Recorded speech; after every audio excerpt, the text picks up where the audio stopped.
Before we get started with today's episode, we need to address a controversy. And it's a controversy that Jamie actually brought to my attention. And Noah, I don't know if you're familiar with this. It completely fell off of my radar. But we have in the past not shied away at really letting the Golden Globes know what we think of them and the Hollywood Foreign Press Organization. And I think our message has gotten through because I can't think of another valid reason why we were not nominated for Best Podcast at the Golden Globes this year.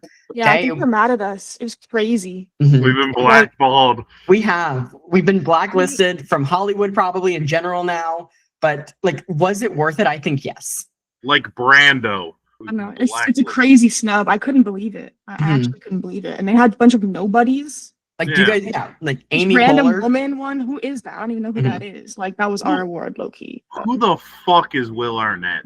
Yeah, who indeed is Will Arnett? Where does he get the gall? Wasn't he like the spokesperson for Freedom Mobile for a hot minute? And now he's suddenly on for Best Podcast. Awesome. I think he was one of the siblings in Step Brothers, or not Step Brothers, Blades of Glory, the incestuous siblings. So we were snubbed. Obviously, we are aware of this. The Hollywood Foreign Press nominated just podcasts with other celebrities talking to other celebrities, which legitimately is kind of boring and really bland. Society was a weird category, and it did ignore, I feel, a lot of podcasts that actually are successful and exactly relevant in their own merit, but it really was just people who are here anyways and happen to have podcasts. What's also great though too, and to drop the bit here, obviously TFCC, we're a small podcast, we'd never be considered, but there are your opinion, legitimately so many great categories of podcast. You can find a comedy podcast. There's things for like Roll20 and Dimension 20 that do shows for D&D and fantasy RPGs. You have people that are doing history and other things. There's so much you can find your niche in a podcast, and it was just all the same type of podcast nominated. Yeah. Can't wait for Joe Rogan to win a Golden Globe. That's horrifying. He's coming back because Fear Factor never got one. He's coming back. Yeah, this has been just a long ploy to get the Globe. Get the Golden Globe. Noah, you want to do your thing? Roll the intro.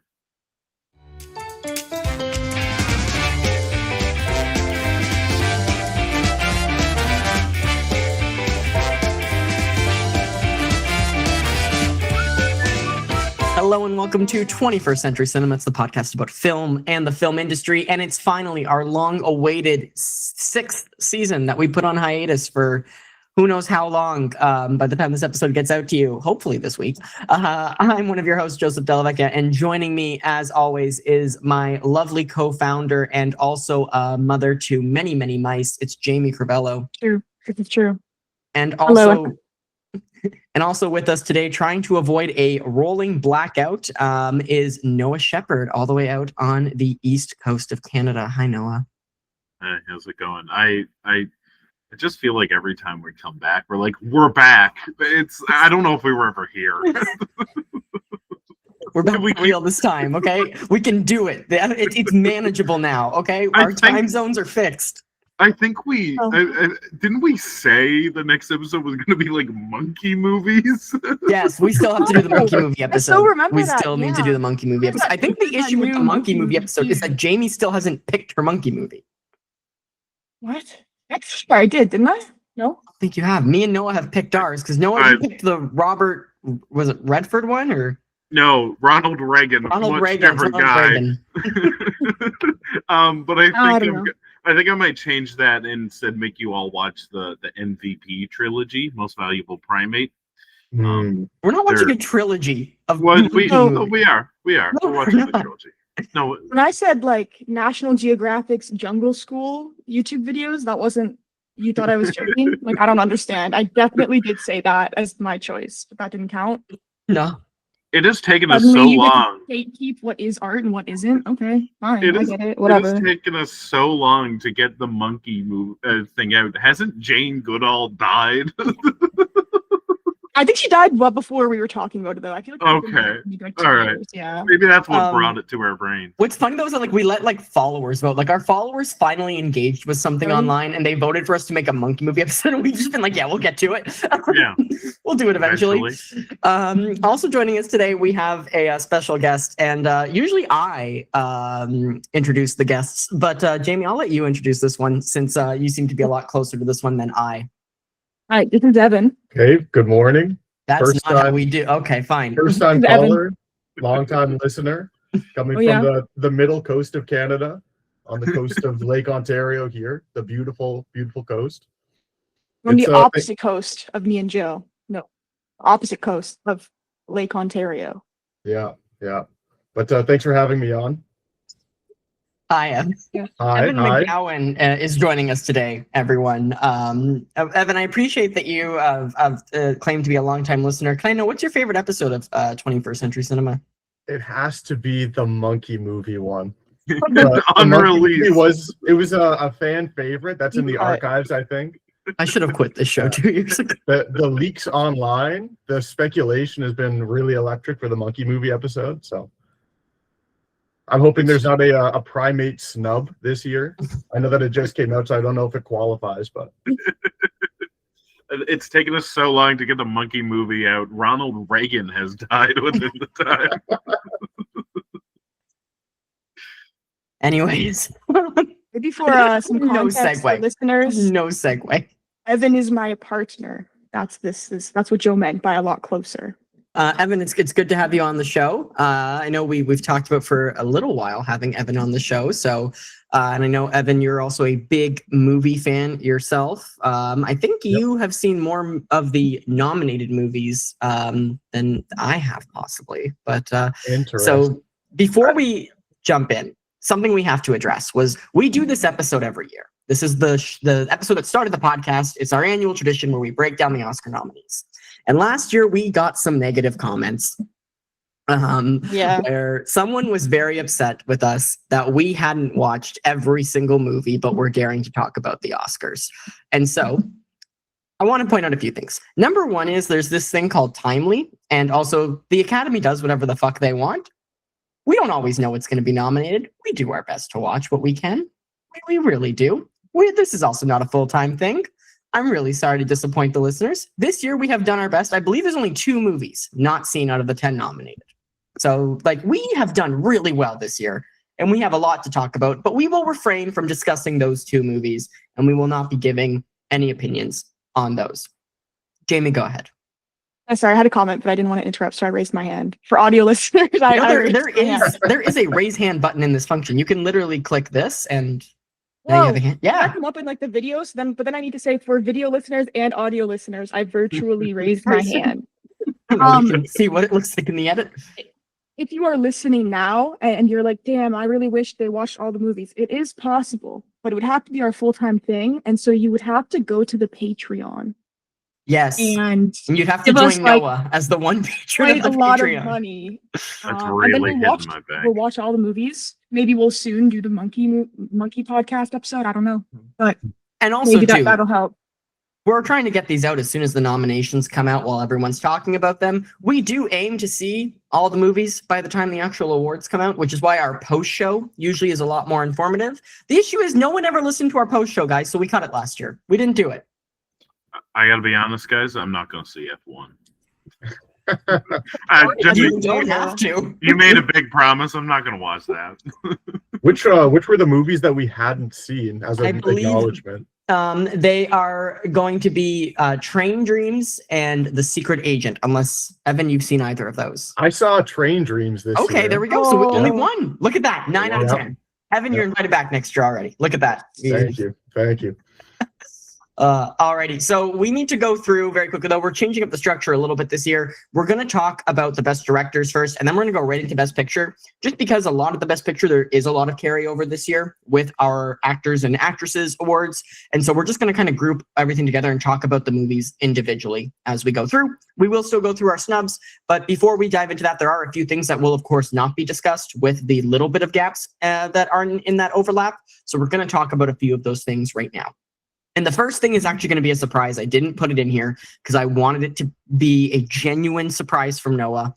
Noah, I'm going to apologize to you, and I'm going to retract the one thing I have said for the last 2 years on this show. Do you know what I'm about to say? I have fought with you on one thing about the Oscars 2 years in a row. You're back. Yeah, you've been converted this year. You've been watching all of this stuff. Wouldn't Tim Robinson make a fantastic host of the Oscars? Tim Robinson would make a fantastic host of the Oscars. Yeah, I concede. Thank you. Finally, I've been vindicated. Yeah. Chair Company was great. Friendship was great. When I was over visiting Noah in Newfoundland this summer, Noah showed me a few episodes of I Think You Should Leave. Add Friendship to the Snubs document. No, Legitimately, yeah. It was the best. Sure. It's number 10 on my top 10 movies of the It year. was the best thriller of the year. Sinners Who? Friendship, guys. Yeah. Bring yeah. Friendship. Another thing to also acknowledge is that we will not be covering animation this year. Every year, kind of the tradition is that Noah is our resident animation guy. He watches the animation movies, gives the opinion of the podcast. Noah, you only watched one of the movies this year. Yeah. However, granted, it is the one that is going to win. K-pop Demon Hunters is going to win. We all know. There is another one that I've forgotten the name of that may win in the shock upset, but it's almost definitely going to be K-pop Demon Hunters that wins. That is the one that I saw. It was really good. I quite enjoyed it. I know the children have been enjoying it, and yeah, I don't know. It's I think it was 2 years ago that we had just that absolute packed animation year with Boy and the Heron one, and then you had, I think it was Nimona. Maybe the Wild Robot was the same year. Yeah, it might have been Yeah. the Wild Yeah. Robot. It was a very packed year, the year of Boy and the Heron. Yeah. Anyway, the year that won, there was a Spider-Verse was that year. And like that, there was like 4 or 5 that could have won it. And I feel like since then, it's just kind of going. The last 2 years have been lacking. Yeah. Yeah. Well, I feel like animation is just hitting a lull right now, but until we get the like AI animated movies coming out, until everything is totally AI, voice actors, and then it's worth it. At this point, like who cares? I don't know. Artists are kind of just like a waste of time. I don't know. Exactly. On K-pop anyone- Demon Hunters, I think is it 2 nominations for them total? Or Yes, they have song and they have animated feature, I believe. Yeah. I'm going to call it now 2 for 2. I think 2 for 2. Oh yeah. especially when you're talking about song, the amount of impact that had. Like who, first off, is listening to individual songs from soundtracks right now? But for the impact that had, crazy. I think 2 for 2 easily. Noah and I also with our musical theater playlists just It's still in the charts. Yeah. Like it's Is it still still? like Wow. yeah. I think Golden is still like number 8 in the Billboard Top 100. Not everybody Really? gives a shit about the Billboard Top 100 anymore. But yeah, it's still charting. It's pretty wild that it's. I mean, I haven't seen an animated movie like this blow up quite or to this level since Frozen. Really. Yeah, and that was 13 years ago, or 12 years ago. So 12 or 13 years ago was Frozen. There you go. Yeah, no. Okay. There is a new Academy Award this year, guys. Best Casting is now getting an Academy Award. This is a part of a new line of awards that the Academy is going to be rolling out over the next few years. They're also going to be rolling out the award for stunts, which we have talked about on the show in the past as being an award that needs to be there. Stunts is going to debut in 2028 at the 100th Oscars. Now, I don't think any of us here know anything about casting or are qualified to talk about casting, so we're not talking about the casting award. But good luck to all the nominees for the inaugural casting award. Jamie, go ahead. Once again, you are physically instead of virtually raising your hand. Wow, the visual cue I feel is, I don't know, it's instinct. I'm actually not sure if it is nominated, but I think there's one movie that had such great casting that I'll speak on it later.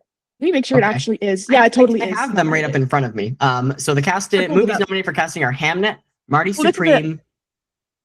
It's a teaser. I won't say I checked also. This Okay. movie I'm thinking of is nominated. I'll talk about it later, but I think like cast, I'll talk about it later.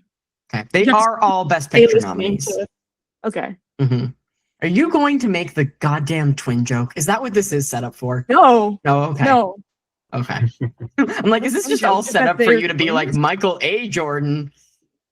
No, that's actually pretty funny. Did you come up with that or no? You still No, your sister went off on that the other night. That's her joke. She's hilarious. That's funny.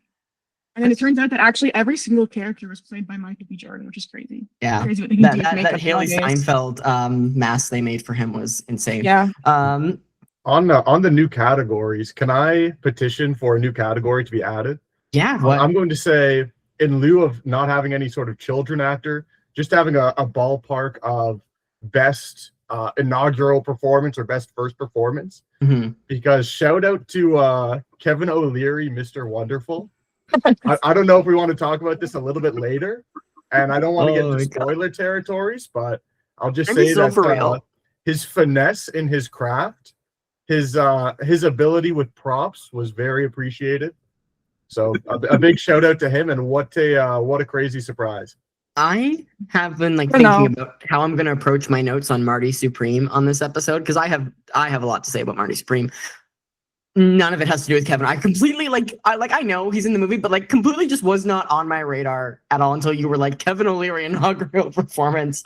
What I do legitimately think, Evan, though, like that is not a bad idea, because it would then make movies like cast more unknowns and search for more talent out there, which I don't think would be a bad thing. A lot of people's inaugural performances have blown up to be something big. For example, Haley Steinfeld, True Grit with Jeff Bridges back in the day in like 2010. Like there are a lot of performances. I believe the kid who played the young version of the main character in Moonlight, that was his first big thing too. Like there are a lot of really great potential for actors that way as well. Jacob Tremblay played the little kid in Room, and now he has gone on to be a big child star and everything in both voice acting and real anime and real like live action films. He did a movie with Peter Dinklage. They did that what is it? Green Avenger, Masked Avenger, something, the remake they did this summer. Toxic Avenger. Thank you, Noah.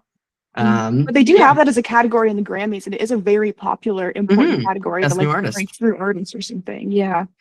No, I think that's a very good shout. Noah, you also wanted to talk about Rose Byrne. Yeah, it's just really cool to see. I haven't seen the movie. It was the last one I was meaning to really try to, and I just didn't get to it. But I love Conan O'Brien, so I'm very interested. But everything that I've heard is that Rose Byrne's incredible. Although I know a lot of people roll their eyes at it, I do love a dramatic turn by a primarily comedy actor. But also, like, it's just nice to see. Comedy's really difficult. I feel like it gets brushed over a lot, but like comedic acting is it can be very difficult. Rose Byrne's been doing good comedic acting for quite a long time, so it's also nice to see her get to sort of break out her chops a little bit. And I don't know, it's just a nice story. I also like that her partner was buying an iguana. That's cool. That seems like a cool mom buying her kids an iguana. So you know what? I'm rooting for Rose Byrne. It's just been nice to see. Yeah, it's someone. I feel like it's the biggest story of like the person to root for the Oscars. Yeah. Like oh my god, I'm blanking. What's the Killers of the Flower Moon? Right? Like I felt like that became the performances to root for. Was that 2 years ago now? 3 years ago? I think so. 2 years ago. Yeah, so it's just nice to see that again, right? And as upset as I was that Lily did not. Yeah, I think also too, just what I find really interesting just about that movie, and it's on my watch list to rent because it's on for $6.99 right now. So I do plan to rent that this week. Was hoping to watch it before the show, but did not get a chance as I prioritized a few other movies. But one thing that I will say is really cool is I don't know if anybody here listens to Conan O'Brien's podcast.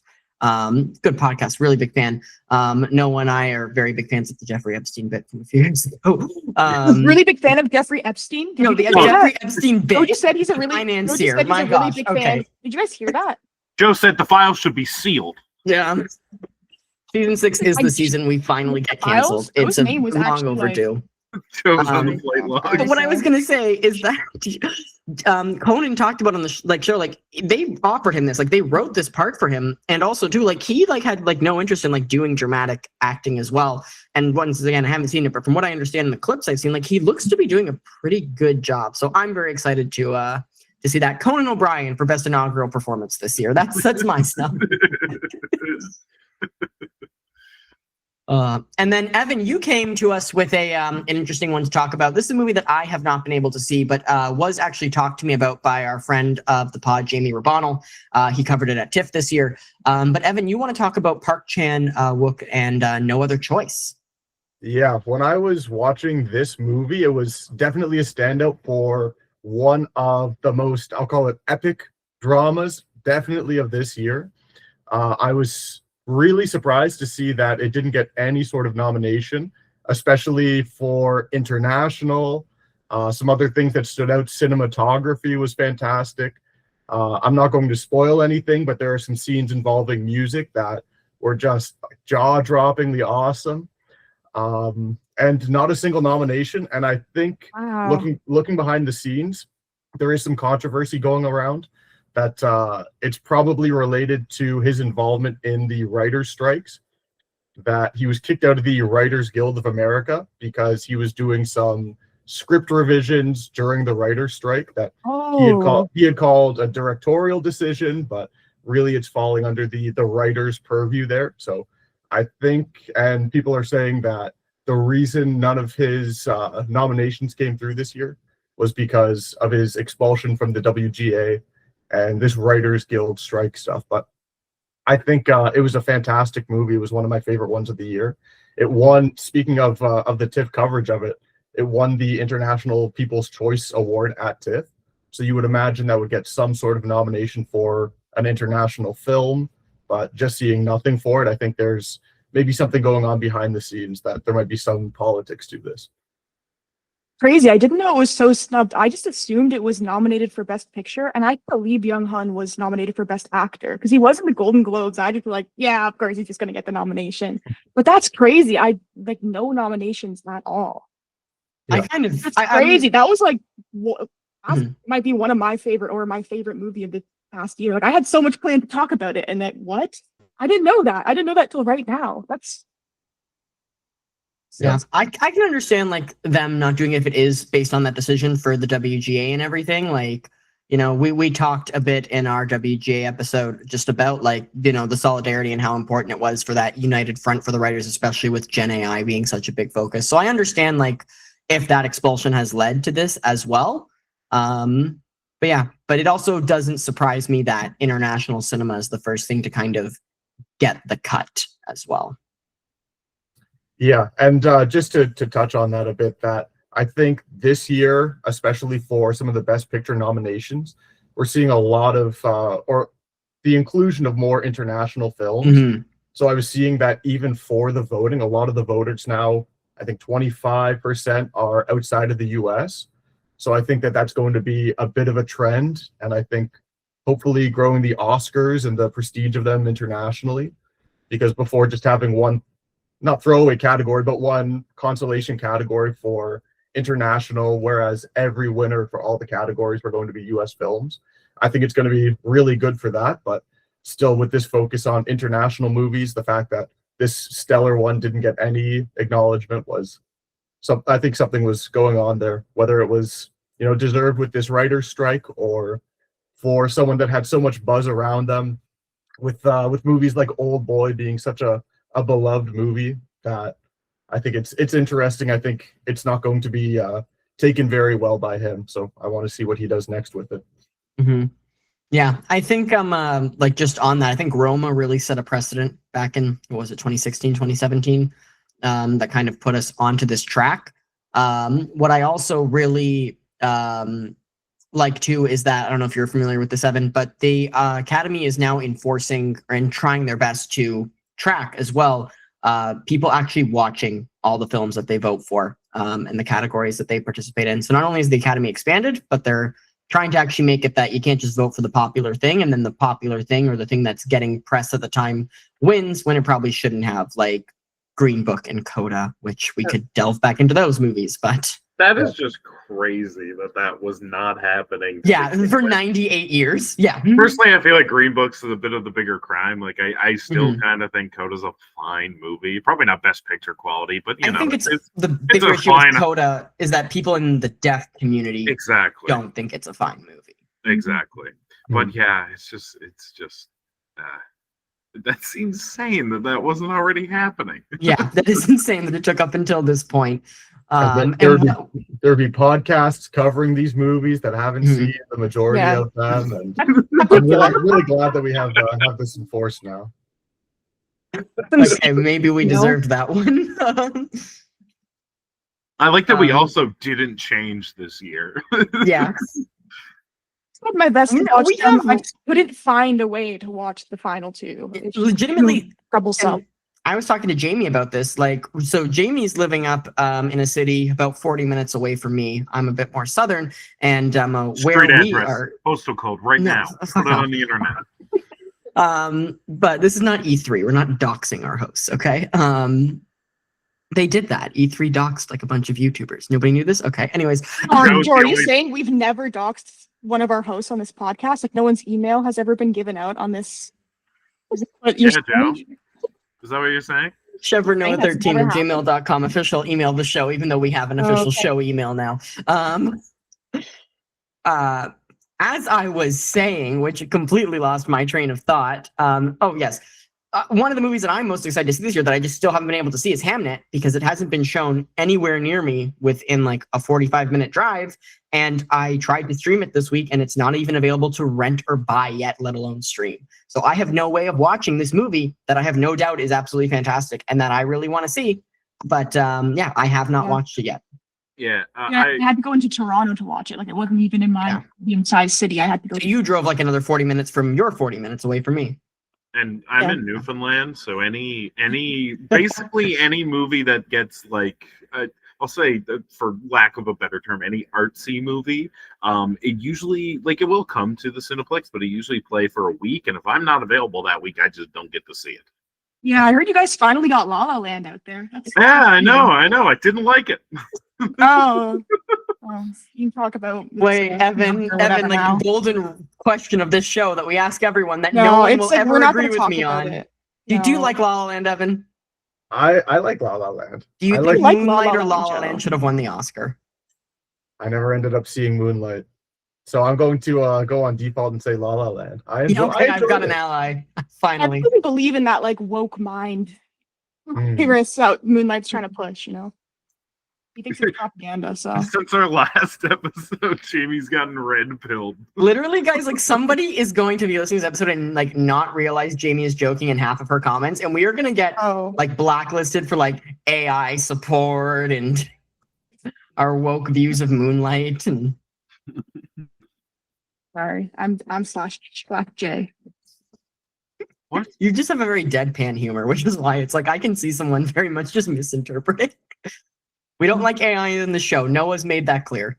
Yeah. Noah's actually AI though, which is crazy. Look how That's far crazy. it's gotten. He's Yeah, I real, know. doesn't he? He's always in that Shut Up Joe shirt. He must be AI. That's And true. always Yeah. in front of those brown walls. I didn't even try it today to wear this. I just threw it on because it's a weekend and it's a comfy T-shirt. Get yours Mhm. now. And yeah, it just so happened. You know what? It worked out. We had someone order one. So Shut Up Joe shirts went like pretty popular for like a straight year, and then they've died off. And every so often, when we've done an episode, they've been purchased. But I say it's probably been about a year since someone's purchased a Shut Up Joe shirt. And someone purchased one right before the holidays. And usually, when they purchase it, we know, even if it's like through like a longer relation, we can figure out where it's come from. No idea who bought one this time. So someone got a Shut Up Joe shirt, and it's yet to be revealed. One of It'd be my really funny if like oh sorry, go ahead. so I was out for a walk, and one of my Mhm. friends drove by me on the way to work, Mhm. and they saw me, and I got a text, and they're like, "What is on your shirt?" That I had to explain the entire thing. It was very funny. They thought it was funny. They still have to listen to the podcast. Mhm.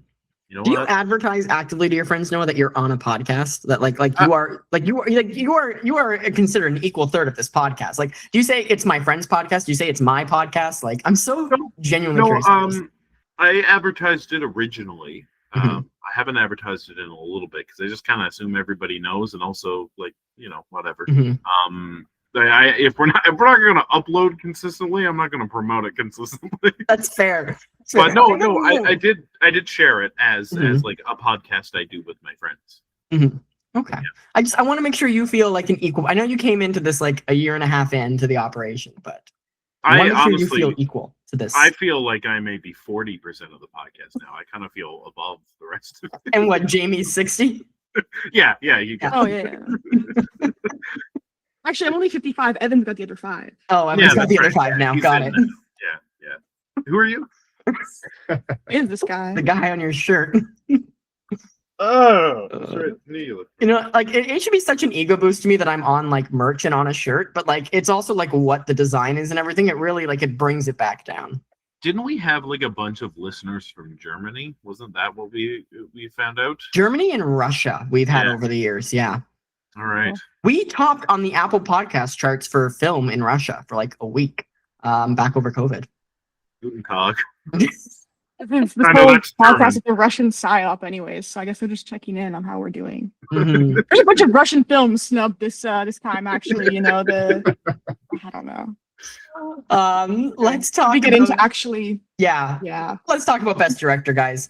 So the nominees, and we'll go through these because all of these films are, of course, nominated for Best Picture. We'll focus on just the directors and the shots for this right here, and then we'll move into Best Picture. But for Best Director, our nominees are Chloe Zhao for Hamnet, Josh Safdie for Marty Supreme, Paul Thomas Anderson for One Battle After Another, Joachim Trier for Sentimental Value, and Ryan Coogler for Sinners. Right off the bat, I just want to say, I'll run through these real quickly. Hamnet, I obviously haven't seen, but Marty Supreme, and I will go into this more into Best Picture. I was not crazy about Marty Supreme, guys. I was not crazy about this movie.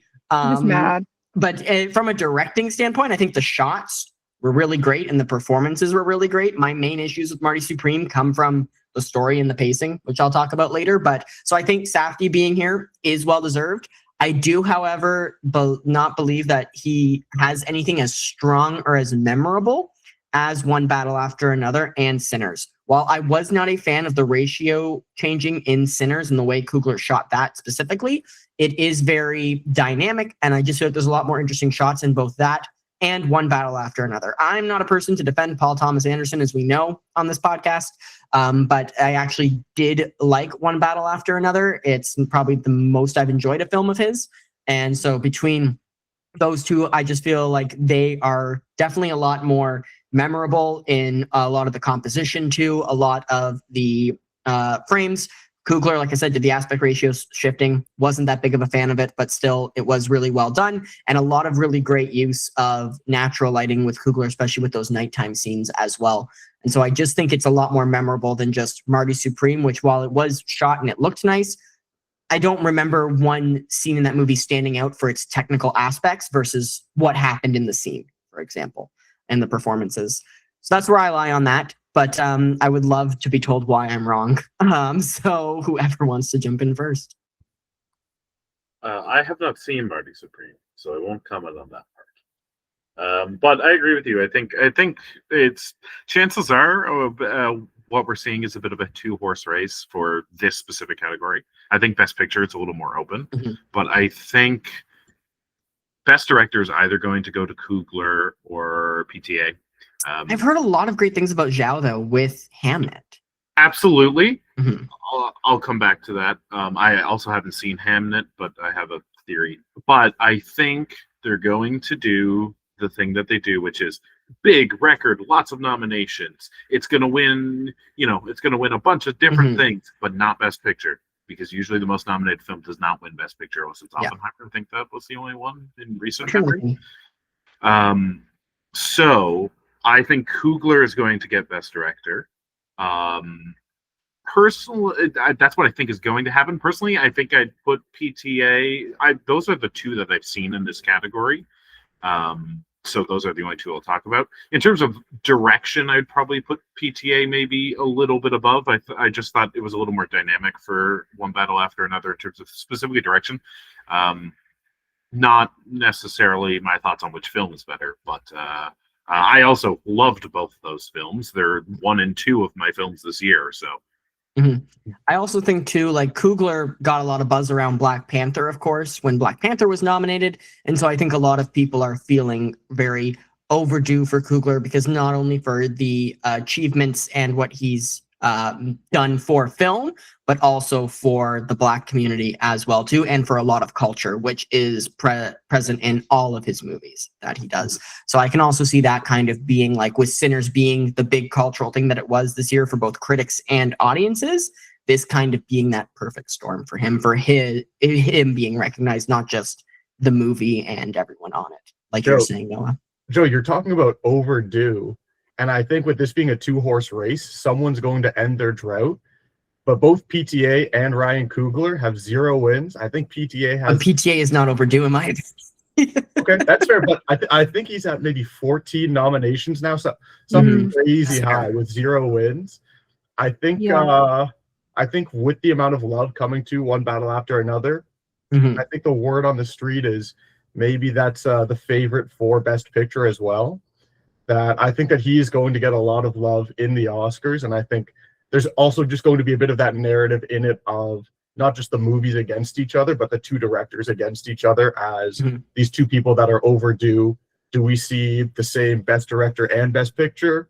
I know we were also saying that, you know, maybe Sinners wins Director and PTA wins Best Picture, if that's the way the nominations are going to go. But I think that's something to look into. And we were talking about Marty Supreme, and maybe some of us haven't seen it, some of us didn't love it. I think that was one of my favorite movies of the year. I'm coming from a big sports movie background. Some of the ones I have them on my shelf here, but a big Rocky fan. I thought the use of a lot of the 80s soundtracks in this, a lot of the epic shots, the training montage sort of things, I thought that was very like classic 80s sports movie-esque. And I just had a really fun time watching that. So even though maybe not a Best Director, not a Best Picture movie, and if there was a Best Fun category, I think that would be definitely nominated, definitely a winner for me. But I think on that Marty Supreme, I have opinions about all of these. I've seen all of these movies. With Marty Supreme, if you look at it on paper, you know, like you're saying, the pacing's kind of weird. It's kind of a weird story. It's peculiar, and there's a lot of different things from different places, like, you know, the intro with the title sequence is kind of off-putting immediately to some people, and it having like an 80s soundtrack but taking place in the 50s. On paper, it just seems like it's like this mismatch of just someone grabbing a little something up everywhere with no sense or reason, but it's put together in such a cohesive way. And I think that's like because of Josh Safdie. That's because of, I forget his brother's name, but the other Safdie. Because of them, I think that like just shows so much, oh no, talent. Like, it's unique. I do think PTA will win. He did win the Golden Globe, but I feel like him and Ryan Coogler, great directors, but I feel like it's nothing super new or like testing the boundaries or the rules. Like, there were some parts of Sinners that I think were done really well and really creatively, but overall it's like, oh, it's exactly how you would do this scene. If you ask directors the most popular thing around, the best directors, they'll all want to do it this way. Versus someone like Josh Safdie or Chloe Zhao, it's like, no, what they're doing, no one else would have said, because they'd be like, no, that's kind of weird. That's kind of weird if you try to shoot it that way. I don't see how that works. But they make it work. I do have some strong opinions about Hamnet as well. And I think if it wasn't for the directing, I wouldn't have really liked it. But it was such a beautiful movie. And it had such a strong feeling to it. And I think that's because of her directing style. I honestly think it's between her and PTA to win. And Zhao has already also won too. She did win for Nomadland. You know, but it's not just about that. But I was going to say, I have a feeling that Coogler's more in the running for that reason. I mean, we kind of saw that is a thing they take into account when, no hate, but, oh, what's her name? One for Everything Everywhere All at Once for supporting actress. Jamie Lee Curtis. Yeah, when Leo won for The Revenant. Role was kind of, you know, like a comedic kind of side part, nothing super heavy, but it's like, oh, she was so do it. So we know that is being taken into account. So that's why I think Chloe Zhao. But I mean, also, if you look at just the list of winners over the years, there's so few women that I do feel like they want to try and even that out. So I don't know if they do low-key take that into account too. Well, that's also been... Sorry? I was going to say, that's been something that we've talked about many years on this show, with just since Lady Bird, Little Women, and Barbie, Greta being continuously snubbed for Best Director. Yeah. But at the same time, I'm not as like wise to the disparities in race for who's being directed, so they might also take that into account and see who they've been snubbing over the years historically because of different race disparities. And then Sentimental Value. Did anyone else here see that movie? No, I was gonna watch it last night, but then you were all over at my house till midnight. Oh, it's my fault. It's my fault. You didn't I see did it. not watch it. So it does have a plot, but it's not a super strong, constantly driving, edge of your seat type plot. But when you're watching it, you do still kind of feel that way. Like it's in a very internalized, emotion heavy movie. And although I feel like there actually isn't that much dialogue, it does feel like there's a lot happening. It's about like complex social relations between the characters and stuff. And they're able, did you pronounce it Joaquin? Is that how you pronounce this name? Do you know this? Okay. Yeah. Okay. Joaquin I'm Pryor? 95% sure. But he's able to get that across so like precisely. There's some things that just make you feel such a strong and such a specific way that you couldn't write down on paper. I think that's where also like music and lighting and that kind of thing comes into play, and facial expressions. So I mean, it goes to everyone else involved in the film and the actors and actresses, but it's also the culmination of all of that and how you balance them and the framing. So I do think like definitely deserves his spot on this list because that was done really, really well. But that's also kind of the thing, like his style of directing. I feel like I've seen a lot in recent years, especially in indie movies. So it's nice to see like this is a smaller movie. Out of all of these, it had like the budget for it is so crazy low compared to the other ones. I don't know it off the top of my head, but I'm gonna say it's like less than a tenth of the others. Like it's so it's nice to see something that is legitimately an indie movie, like produced independently. Has some big names from Hollywood involved. Like, don't get me wrong, it's not, I wouldn't call it like a true indie movie, but technically it is. But it's nice to see it like getting its flowers here and it being a foreign language film too, but still being able to make it here. I guess, I mean, having Skarsgård and Elle Fanning helps, but yeah. Anyways, it's nice to see him nominated, but I don't think I'm expecting a win for him. My main driving force for wanting to see this movie is Skarsgård because he's just been on fire lately, especially after Andor, and Elle too. Like just she's finally getting her Academy Award nomination, which is also overdue for her. So yeah, very excited to watch it. Now, what about a crazy snub in this category that? So I'm gonna say my snub. I'm hoping it's the same as yours. What you're referencing is that Yorgos is not nominated. I'm really eating my words this year, guys, because I've been on the Yorgos hate train since The Favorite was such a disappointment to me. And no, I'm very bought in. I loved Begonia. It is, I think, my second or third movie of the year. I don't have my top 10 right in front of me right now, but it was absolutely fantastic. I had a blast watching that. The only thing that bugged me about it was that I did see the twist coming right from the very beginning, but otherwise, like, gripped me. So well done performances, and it was very well paced and kept into this. It's like it's just under 2 hours. Like it's very, very well done. I think legitimately the reason why this is, and I'm just saying something here, there's no merit to this than just like literally like the Academy loves films that are over 2 hours. They do. They like a 2 to 3 hour film. This comes in under. I'm like, maybe there was that little prejudice as to why they didn't nominate Yorgos for that, because yeah, I've my own opinion aside, like I know I'm in the minority here, but I would nominate Yorgos over Josh Safdie for this category. Whoa. If I can take the mantle of Yorgos hater then from you, Joe. Go for it. I think that a big thing to consider when you talk about these movies is this better than what the director has done in the past? And for me it is, but I guess you have a different opinion. Yeah, I was going to say that I thought his previous movies were a lot better than this one, especially in terms of culturally relevant, that he was not really reinventing the wheel on this. And I think one of the big tells for that is just how many movies he's been doing recently. That I think we've had one per year for the past 3 years. 2 last year. 2 last year. Or the year before, yeah. I think, and maybe this is just being a hater and not taking the movie for its values, but I think that if he slowed down on some of these movies, that maybe he could put a little bit more time into it. I thought that one of the biggest sticking points was just the fact that after people saw it, nobody was really talking about it. That it should have been talked about. Like there was a lot of noteworthy stuff going on. Maybe it's a bit of fatigue specifically from him, but I thought, the only thing that I was taking away, people told me Emma Stone gets her head shaved in this movie, and that was it. No one was talking about anything else. I'd like to say the other thing I heard is that noted former Cumtown host Stavros Halkitis. Oh, Stavros. Yeah. Mm, I didn't know he was in it. Yeah. I was watching with Evan. I'm like, yeah, I yeah. Another notable film debut this year from him. oh, I will yeah. say, Yeah. Evan, I also had I had a similar opinion kind of about The Favorite to you. Like the reason why The Favorite, like I was so bummed out about, is that I felt like it was uninteresting, nothing really great, and it wasn't like bold. And also too, like the one thing that was the takeaway. And Noah, we had this conversation in a Walmart. Noah, I don't remember if you remember this, but we had this whole I conversation. Like the black only out every thing time I'm in people a were talking about in this movie that was like Emma Stone was topless in it. That was the only thing I being didn't talked even- about. okay, I'm a huge Yorgos fan. Maybe my favorite director. I think he's. Well, if I'm gonna talk about like unique style, doing something different, taking risks, he's kind of like, I feel like at the forefront of that type of thing.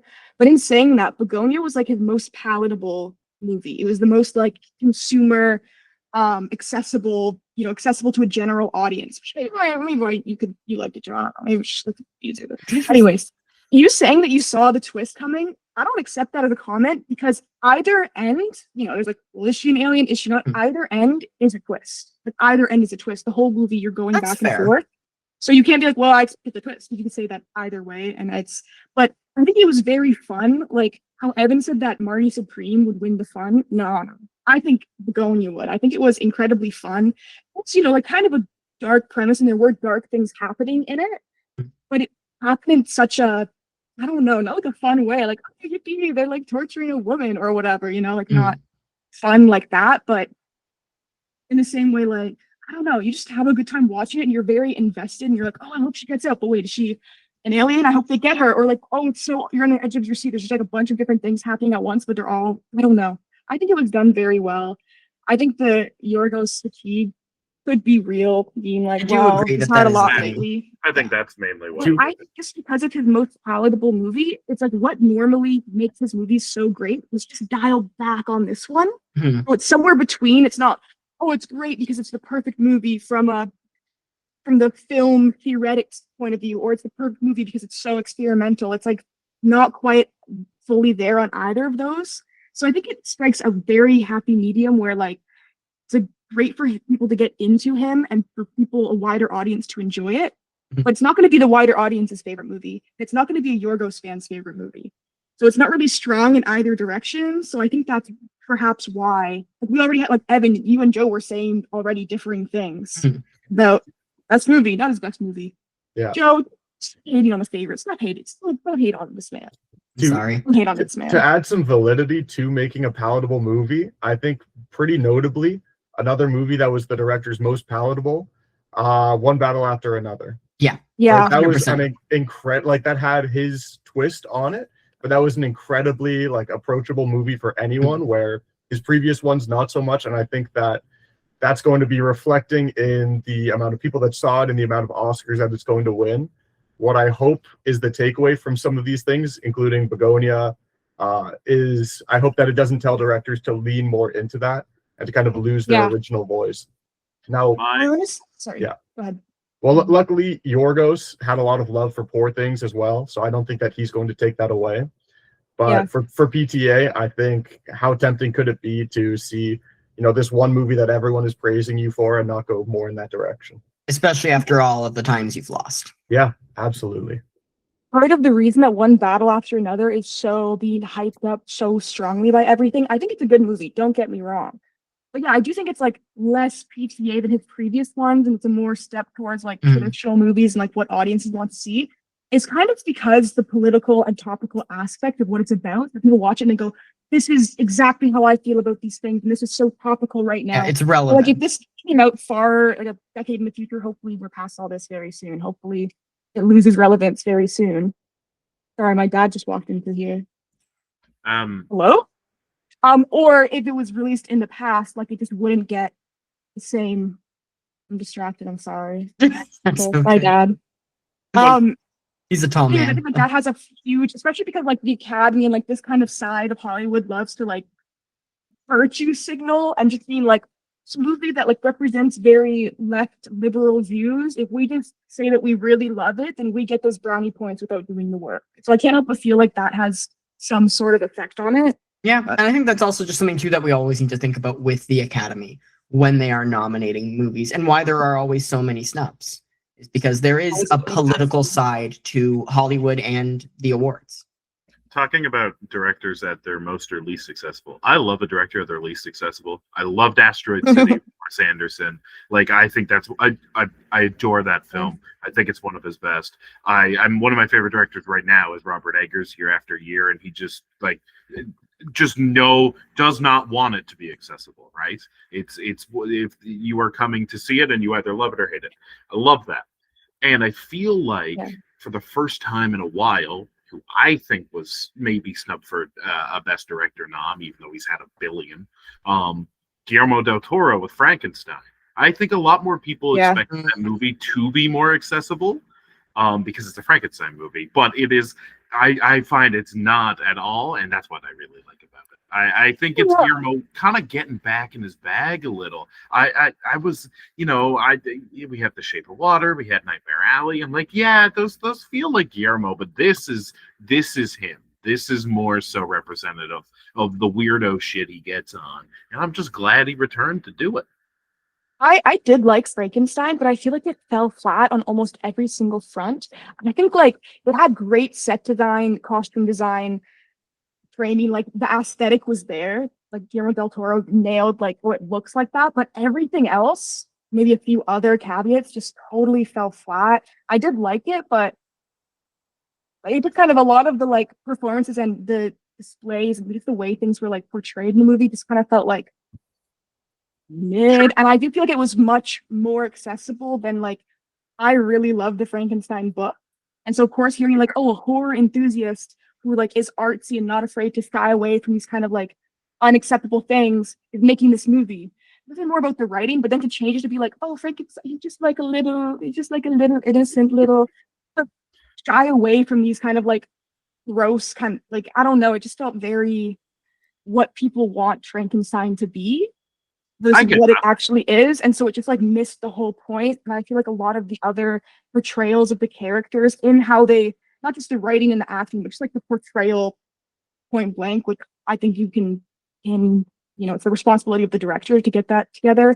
It's like fell flat. But yeah, it did have like the great, like very romanticized fantasy look to it, over the top, which is great, but I don't know. For me, I think the part that I really liked about it is, like, you actually mentioned it there. It is the most, I will say, like, it is the most early sci-fi Frankenstein has ever felt. Like, it felt like a different, weird world. There was a lot of, so I think it was just, I found it to be one of the most visually striking movies. Even though the thing I complain about the most of modern movies and television shows is that they're all gray, and somehow he made a gray movie look beautiful. And I think as well, it was the moodiest movie of the year, and I love the movie. Sure. Yeah, like I saw that at 11 o'clock. I was unemployed. I was the only person in the movie theater, and it was beautiful. Are you still unemployed? No, I'm employed now. Well, I haven't gotten that update. Yeah, it's not noteworthy. I mean, we already. Oh, please. We already spoke about it, but I think another huge snub for the directors is Park Chan-wook, because like when I was watching that movie, I was like, oh my god, it's like I'm watching Looney Tunes right now. Like I was so like, it was just somehow so serious and so incredibly silly and so wacky, but not like, oh, this is not believable, but it's like you're laughing, but you're also like, Bell, like I don't know. It's done so well, and the shot, like every single frame is like comedic, and I liked it a lot. Jamie, you just activated something in my brain. Is it that Looney Tunes The Day the Earth Blew Up is a snub for animated feature? Yeah. Like 400 times over. That movie was absolutely hysterical. It was amazing. So good. And 2D animated. The snub. That's the snub of my year.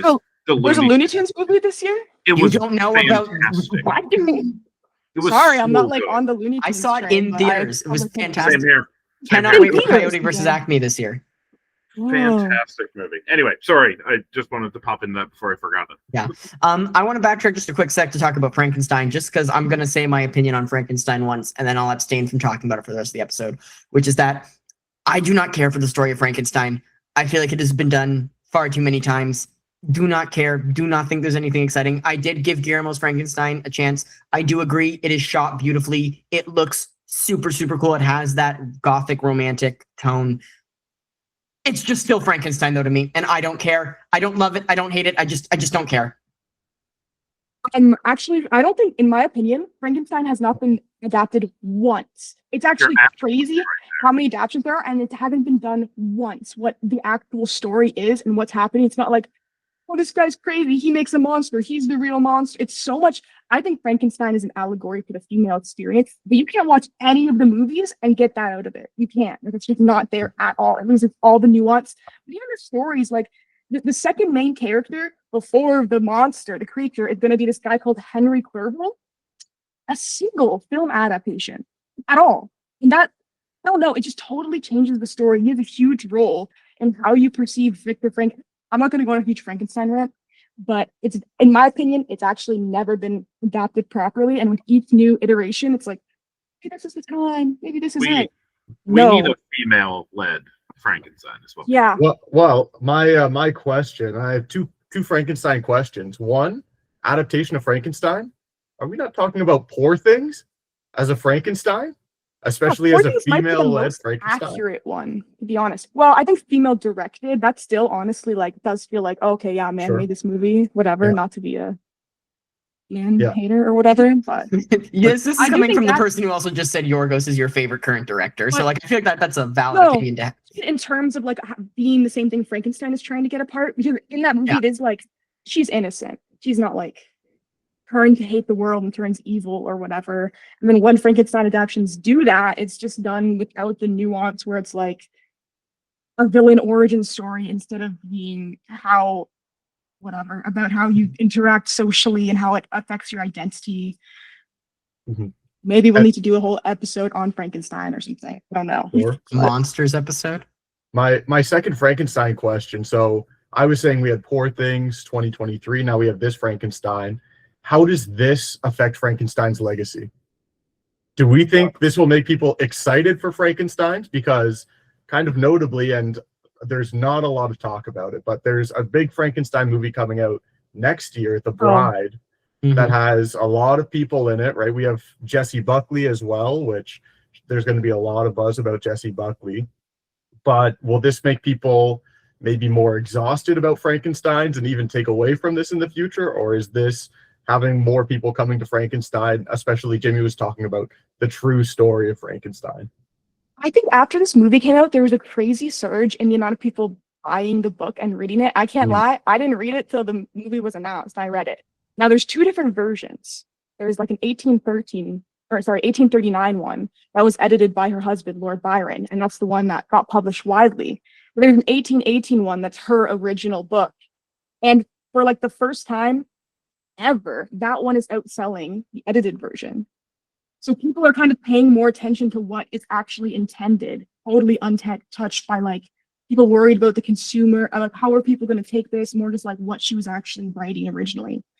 Still so crazy, she was like 18 when she wrote that, but this movie is kind of detached enough from it and just feels like another, like, you know, it's not exactly about Frankenstein. Like there is no Bride of Frankenstein in the main story. It's, you know, just kind of the idea, but the way that they use the name Frankenstein and all of these things, I think could add to like the fatigue of it, like you're saying. I feel like it's kind of flying underneath most people's radars. I'm not hearing too much about it. I have a feeling that movie might flop. I don't know what it or not, but I think it's going to flop, so it won't really have a huge effect. Yeah. All my homies say Byron. Shall we move on to Best Picture? Well, one more thing about Park Chan-wook, like that movie also was such a, I think that's incredibly like topical as well and political, but in a way that people like Hollywood doesn't want to be like, we agree with this. It's kind of hating on themselves. Like the imagery in it was the ending with I mean, if I just say what the end credit with this film is in the end credits, that's a spoiler, Evan, is it? I'm forgetting what it was in the end. Well, it just shows all the trees being chopped down, and like, I don't know, I'll be careful with the spoilers, but that just plays back into like these three main themes I feel like you hear kind of repeated and seen throughout the whole movie, and it brings it all together to be like, well, this is what it is. And it's like that's what the movie is saying about environmentalism, about class. Like it's such a strong feeling, and just to sit there at the end after it ends, and the entire time you're like, oh, this is so silly. This guy's so silly. And then at the end, you're like, oh my God, bruh, we live in a society. And it's something that I feel like movies do not really talk about. They always shy away from being so like acknowledging how everything is very consumerist, everything is very drenched in like class disparities, and environmentalism is something we need to care about for every single aspect of our life. Like things do not touch on that. And no one really wants to talk about it because they're always guilt. Like you can't be like, the Hollywood press can't be like, or wait, who's in charge of the Oscars, guys? The motion picture. The arts Hollywood and Foreign science, Press is the Golden Globes. Anyways, they don't want to be like, we support the message of this movie, because people are gonna be like, okay, well then disband and give away all your money. What are you doing? You can't host the Oscars. Stop giving people $1 million worth of gifts each. Like, what's happening?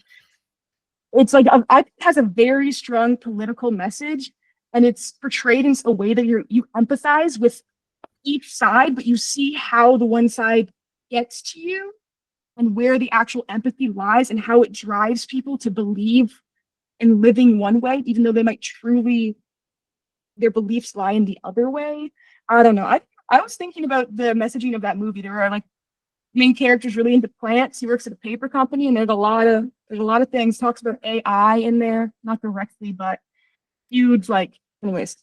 So I think there's also probably like a draw against talking about it from the film industry's point of view, because it would acknowledge that they disagree with how they operate on pretty much everything.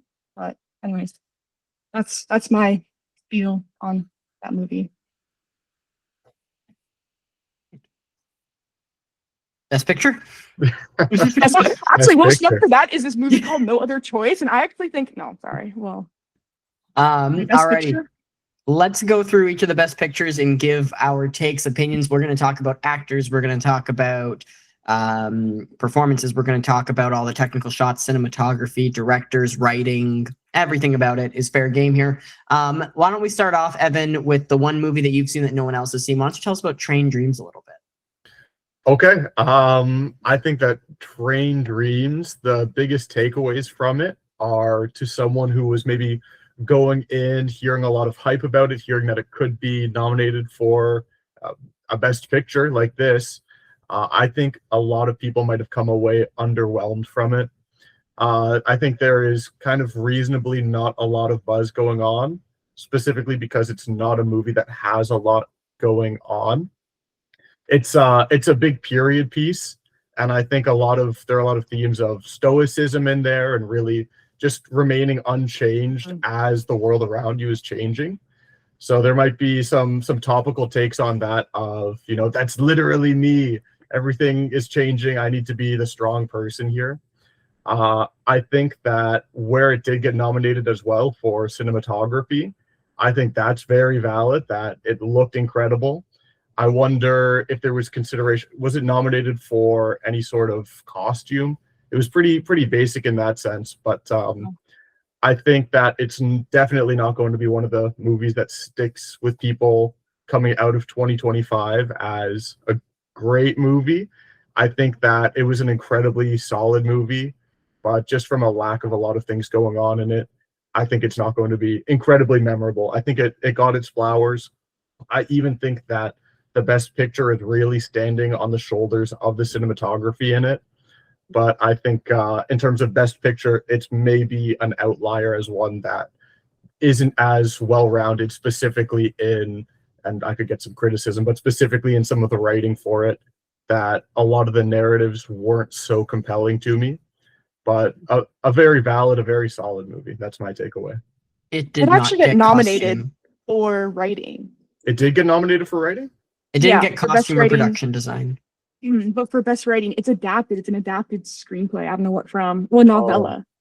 Yeah. But Yeah. I haven't seen this movie, so I can't trash on it. But you say it's very kind of stoic and being steadfast and kind of unaffected. Is that what you're saying? Like, It's a total duality. It's a total duality. So to not spoil anything, I'm not sure if anyone here, based on my glowing review, We've always wants been to like a watch it. spoiler podcast. Like Okay. we've never cared about spoilers Okay. on this show. Okay. So there's a big tragedy that this man faces, and part of it is how do you continue going through this big tragedy, and part of it is as someone who is seen to be strong, how does that actually affect you? Who are you able to open up to? So I can see that, there is a big narrative story there. There are some themes to it. I just thought specifically like the scene by scene that there wasn't a lot added to a lot of these scenes, specifically that I don't really remember too many interactions with different characters being notable. It's interesting to me that it got best writing or for an adapted screenplay. Yeah.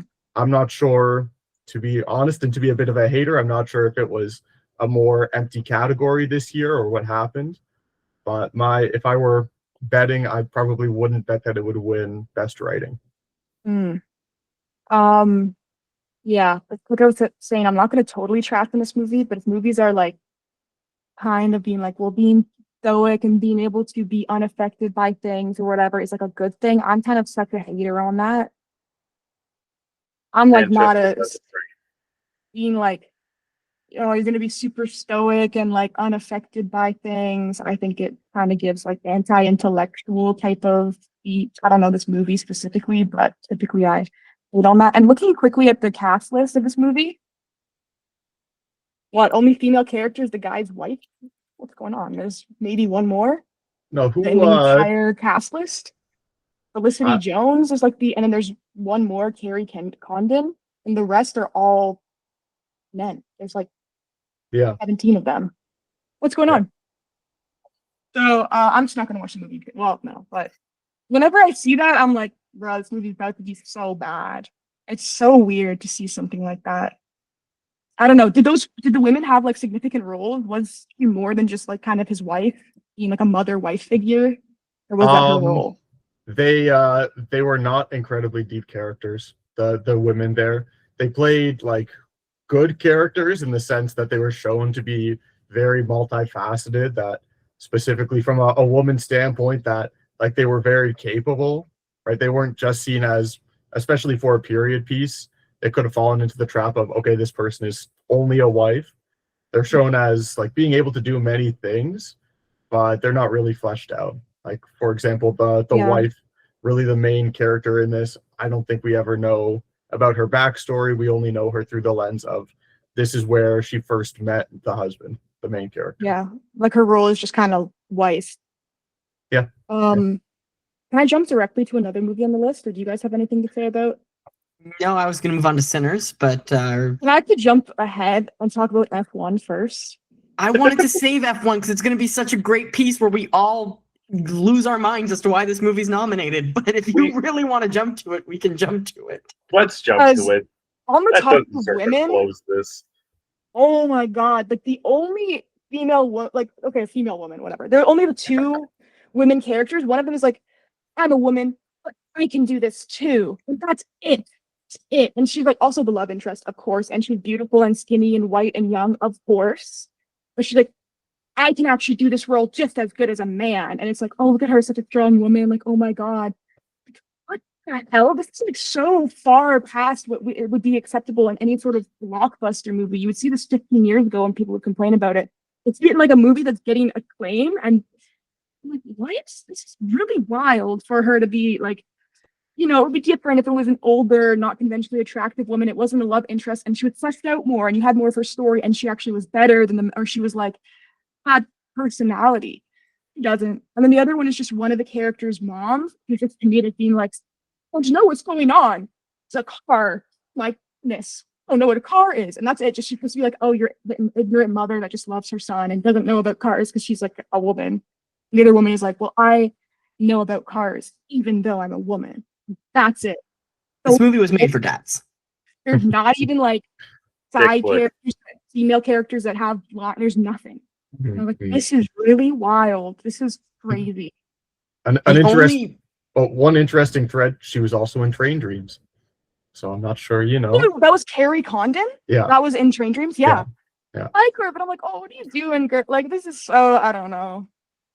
I was gonna say, like for F1, I think like the only merit this movie could have at the Oscars is if the stunt award was already out, like for because they did like actual driving and everything with the rigs, like the behind the scenes for that stuff is kind of cool.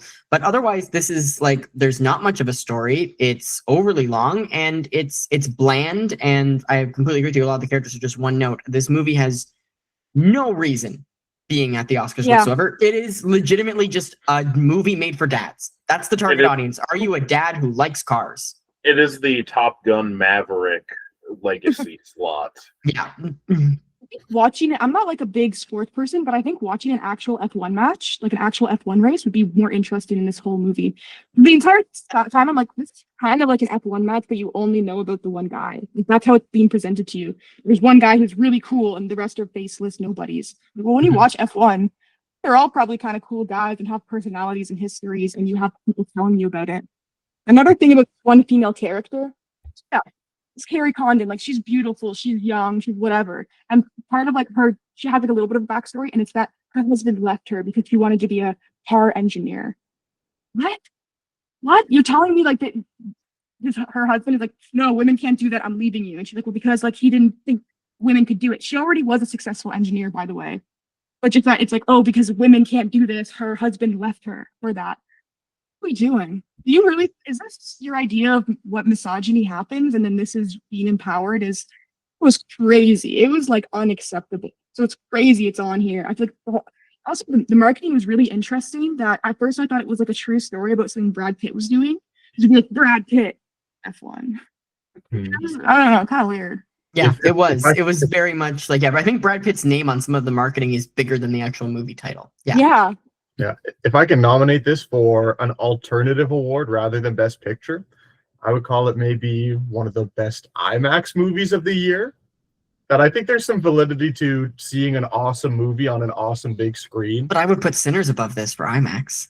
Okay, All of them okay. above it for IMAX. These are nominations. I would put Sentimental value in IMAX over this. An actual F1 race on top of this in IMAX. It didn't like it. Like I said, the shots of like during the races, it was literally just what the race looks like, and the way the commenters were talking over it is exactly how like what are we doing here? Like, it's what's happening? This is just worse than if I actually went and watched the sport. But yeah, I guess if you're a dad who likes racing, it's really like affirming to be like, oh, I like this, and he's cool and hot, and it's showing that he like had a downfall, but look, he's like back to racing. He's so cool. So I don't know who was on the committee voting for it that put it here, but it's crazy it's on here. Brad Pitt. And no other choice isn't. That's absurd. None of us have seen The Secret Agent, so we of course won't talk about The Secret Agent. But Jamie and Evan, since you guys are the only two who have seen Sentimental Value, is there anything you guys want to say on that film that wasn't said earlier? You seen it, Evan? I need to abstain. I have not You seen have not seen. Oh, I thought you've seen it. I thought you guys saw it together. Okay, never mind. Jamie, is there anything I you want hate to add to spending Sentimental time with Value? you. It was really good. It was really good. It was very much feeling like an indie movie. It was very much like, oh, I'm depressed, but I'm kind of better now. I do think it also was really lacking nuance. I get it, they're in like Norway and there aren't like many real struggles there, but it did kind of feel like, I don't know, being like, well, I'm an adult, but yes, my mom is dead. And yes, my dad was not a great dad. And so now I'm very depressed, but I'm actually okay. I'm kind of better now. And it didn't really go too much deeper into her feelings than that. It was very strong. Like I said, it had a huge emotional draw to it that you were able to like connect to and comprehend and feel at the same time, which is very hard for movies to do. Often it's like portrayed, but it doesn't actually immediately connect with you. You have to like kind of translate it, go like, oh, they're trying to portray these characters are feeling this way, these characters are feeling that way. But instead you just feel exactly how they feel about the situation. Like it skips that, which is really great. but it's kind of like, oh, my rich filmmaker dad is like wanting to make another film.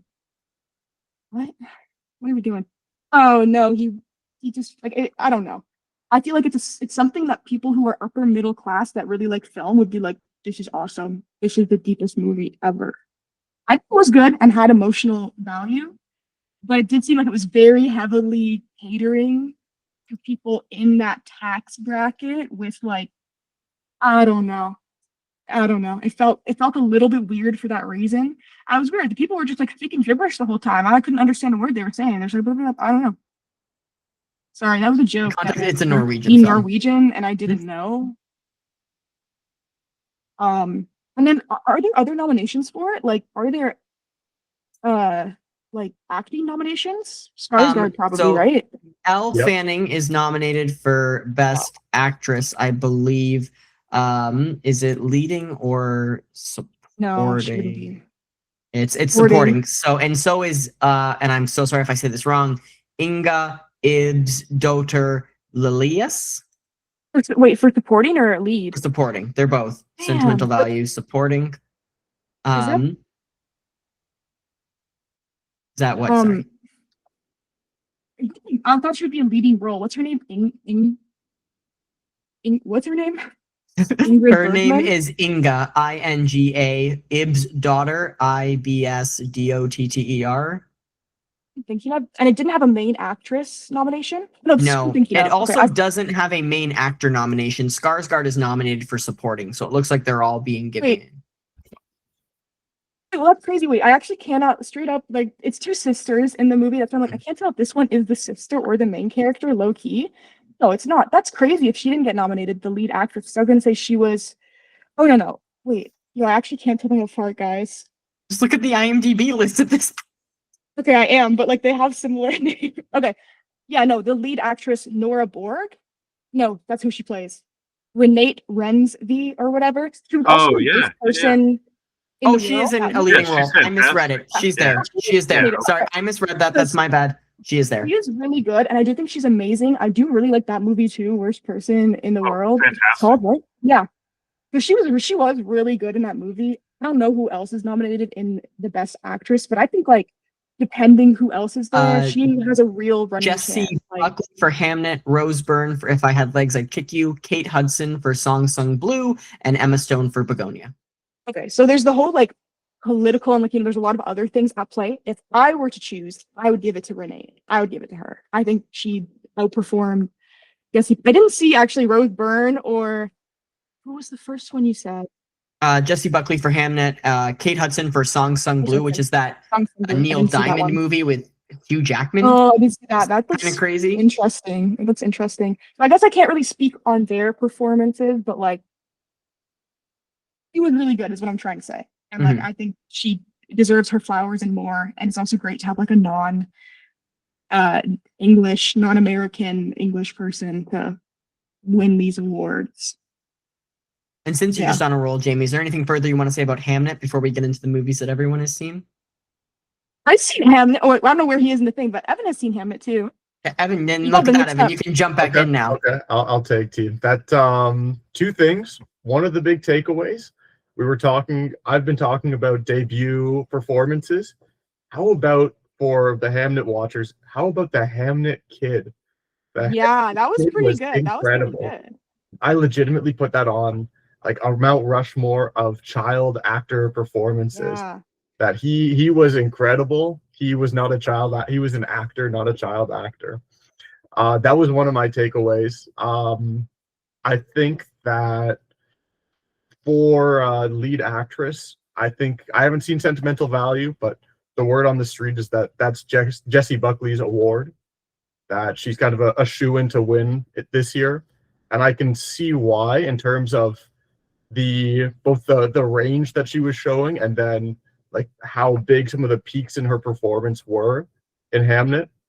That the whole core of that is going through how she is dealing with specific tragedies, how she is interacting with new people, and specifically honing in on some of the tragedy scenes. That she did a really good job there. I can see why she's nominated, and I can see why she could be the favorite to win for it. Jamie, do you have anything on Hamnet? I had some strong opinions on Hamnet, but first off, yeah, that kid was really good. I looked up his name is Jacoby Jupe. He is older than I thought because I thought he was like 6, 7. I thought he was like 6 or 7 years old, like legitimately. Like I was like, it's crazy for a child that young to be able to conceptualize what to do and do it so like to outperform. I honestly think outperform the adult actors in the movie. Like incredible. He's like 13 when it was filmed. It looks like. No, sorry. Well, when it was filmed. But something interesting in looking it up, that his brother is also in the movie, his older brother. His older brother plays Hamlet, like in the play. I thought that they were very similar, to be honest.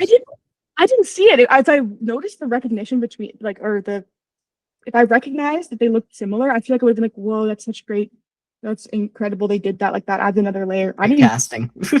I didn't even notice that. Jessie Buckley, I do like her, but I don't know. I mean, hey, oh wait, my laptop not charging, guys. Give me a break to figure this out. I can fill some air here.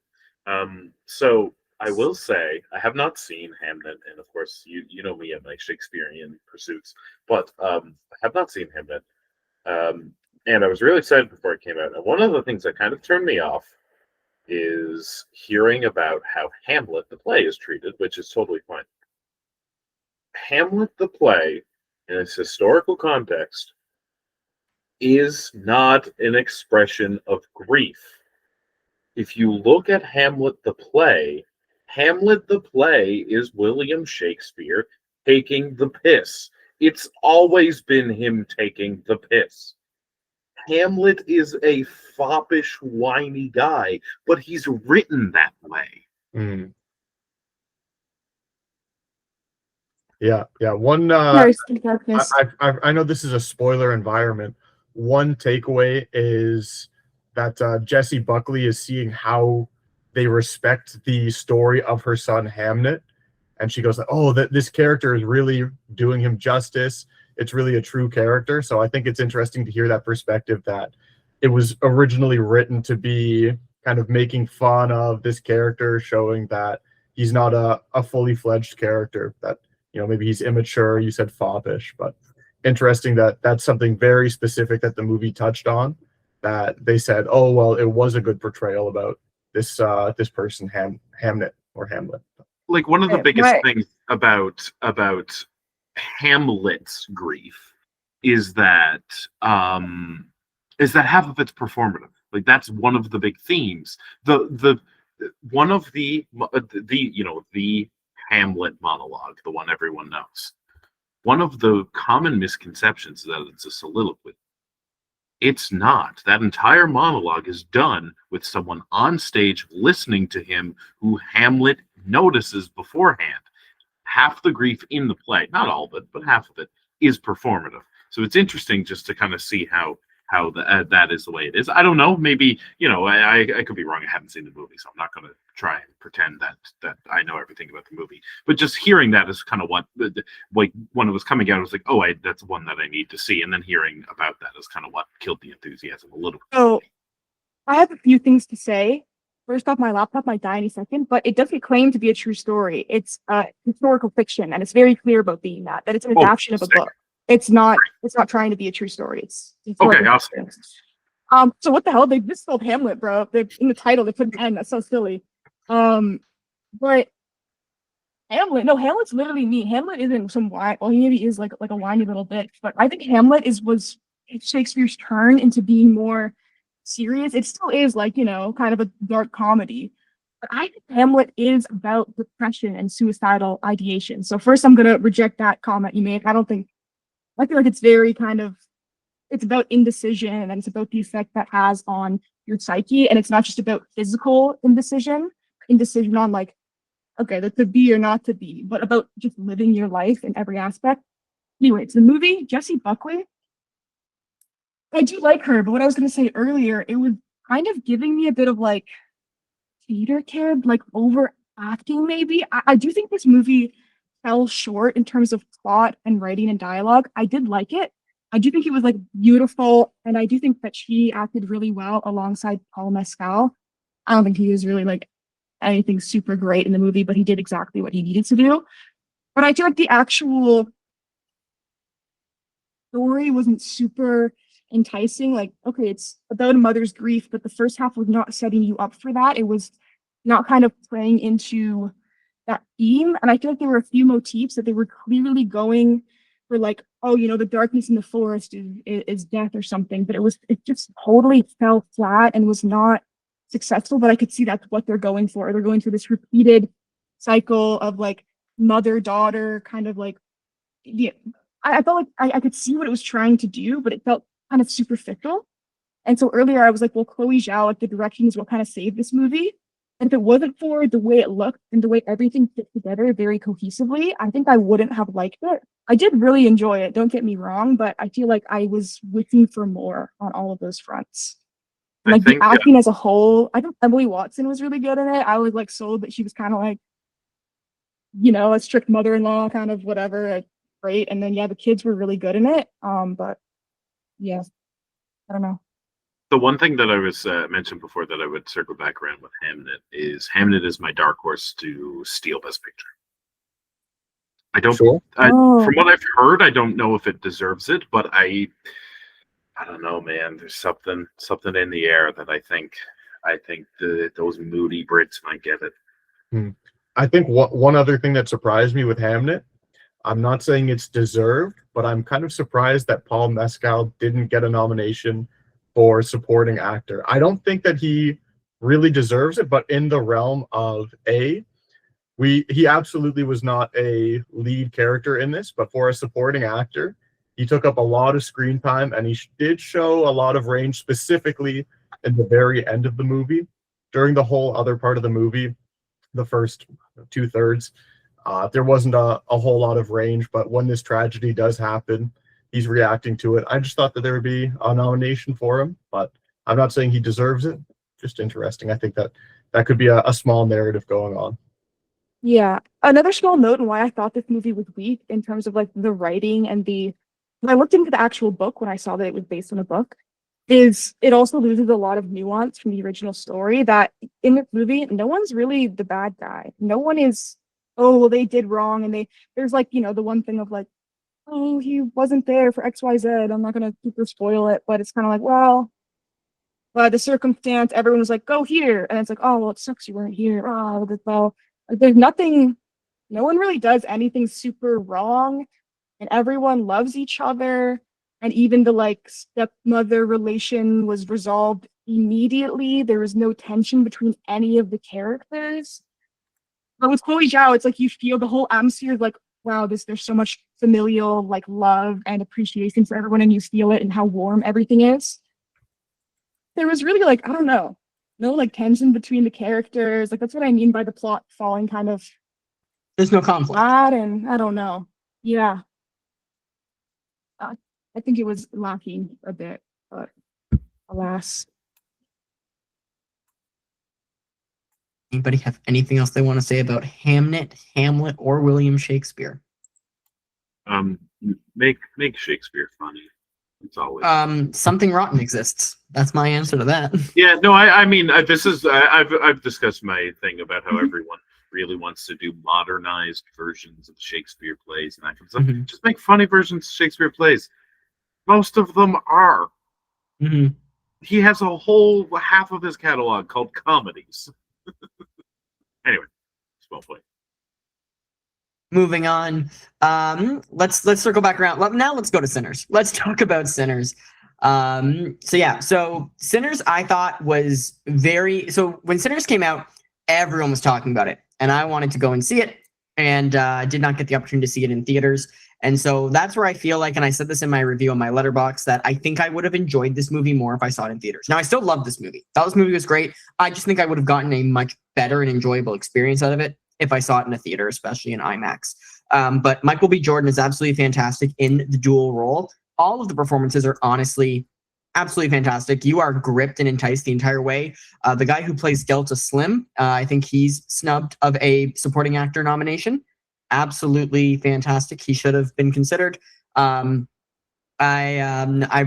thought that Haley was really, really great in it as well too. I think and we actually had this conversation last night because Jamie's mom had said like, "Oh, Haley Steinfeld, she's from Pitch Perfect," and I'm like, "She's from True Grit, The Edge of 17." Like she's done so much recently, and so to see her in a film like this, she didn't get a nomination, of course, but which I don't think her performance kind of shines that much. But I do want to clarify something, Joe. Delroy Lindo, who does play Delta Slim, is nominated for Best Supporting. He is nominated. Oh, Miles I thought he was not. Miles Catton's not the musician. The musician. Okay. Well, then that is also a snub. That's a snub. Okay. For sure. Thank you for clarifying that, Noah. But yeah. Anyways, but they're all fantastic. The music was really great too. I mean, I like La La Land, so I'm a sucker for a movie that uses jazz in it, but and Whiplash. But it was no. It's blues, Joe. It's blues. That's a different thing. Okay, but they're similar enough. Oh, bro, no. Okay, no. guys, I'm sorry. You know I'm not a music person. Okay. Anyways, you may as well say it's country music, bro. Anyways, I very much enjoyed the use of the music. I enjoyed, Jamie, you mentioned this earlier today when we were talking about it, just like the music, the score choices that were used for the vampires was really, really fun as well, too. Yeah. It was also it was creative. It was nice. I don't know much about the culture, like behind like the South and like the stories that were told and all that, but I believe with Ryan Coogler, it's something that is accurate or at least very like faith inspired. But can't speak to that. But overall, I just really, really enjoyed this movie. And my biggest fear was that this movie is going to be overhyped now that I'm seeing it all these months later. But it very much lived up and held up to the hype. So I was very pleased with it. If I could go next, I would love that. Sinners is my movie of the year. And specifically for two reasons that I love Sinners so much. So Sinners is a very nuanced, well-constructed allegory about colonization and Jim Crow laws. It's really well done, that whole aspect of it.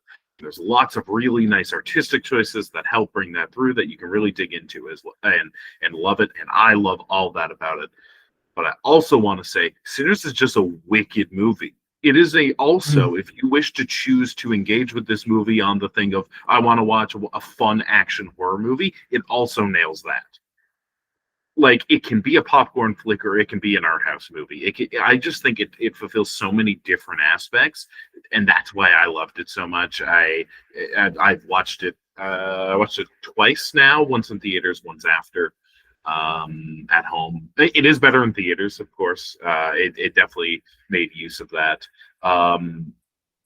There's some like you said, there's some really strong performances. One small note, and it actually goes back to something that Jamie said as counting against F1. One of my favorite things that they include is they have a not traditionally body-wise, I will say, like not traditionally in popular media, a woman who is not, typically displayed as desirable. And she is, she's a bigger woman with like broad shoulders. And the first thing we see desirable she is immediately. I forget her character's name now, but she's the spiritual lady. Yeah. And the first thing we do is we see smoke just fold for her. And it's I just really enjoyed seeing that. And I think it was a great portrayal. But I just really love Sinners front to back. It's my movie of the year. I enjoyed a lot of movies this year, so that's also a bit more praise for it. I enjoyed it as an action film. I enjoyed it as on its allegorical sense. And Miles Catton should have been nominated. He's really good in that. Also, best I would say I'll say celebrity cameo, Buddy Guy in the post credits. Hell yeah. I was just about to bring up the post credits that I think I really that really got me too. When I was done, I was like, that was really good. And then the end credits came and I was like, no, this is I don't know, that ending just really tied so much of it together for me, but also I just felt was such a great note to end on because you see it as oh, their souls won't be freed, blah blah blah blah, and and Smoke needed that freedom, but Stack and Haley's character, who I can't remember, they needed that freedom though of the eternity and the eternal life in a different way. And I really appreciated that different perspective, and I really liked that I really like the ending. Really, really like the ending. As someone who hasn't seen the movie, one of the 5 people on Earth that hasn't seen this movie, a question I'm having is, because it was a horror movie, does that make this a better movie? Like, specifically making such a great movie in a genre that like notoriously has trash movies that are just popcorn flicks. Is that something that was an achievement? Like we saw as well, notably this year, Weapons had a great reception. Another horror movie that I think was The Substance last year. Yeah.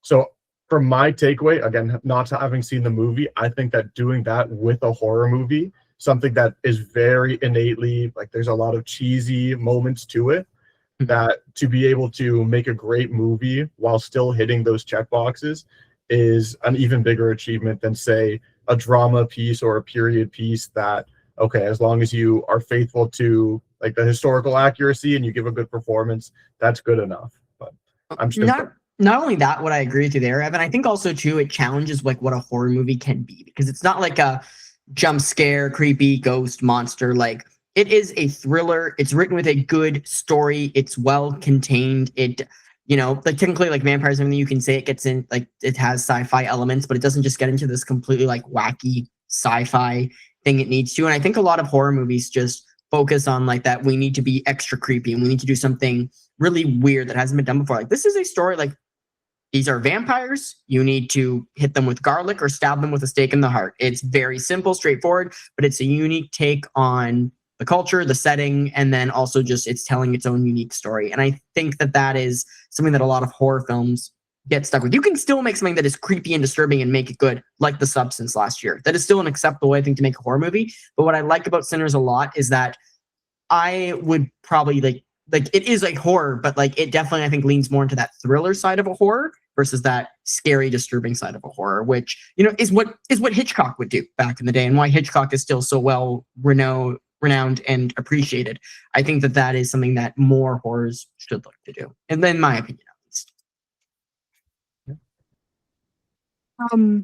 I like the movie. I feel like I wasn't as crazy about it as everyone else was. I think it was an important movie, and the music aspect of it did a lot.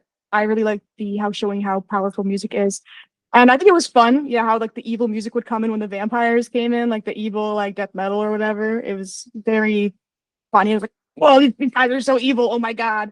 I think it works really well, as an allegory, but I did feel like, I don't know, I do like weird movies. I do like weirdo movies made by weird people with weird people in it.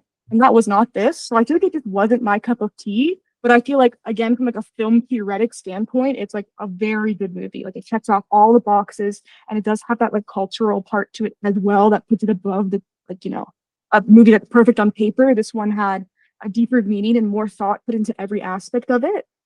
So I think it was a really good movie, but it wasn't really my favorite or one of my favorites of the year. But I think that's just because of what my taste is. Yeah, that's fair.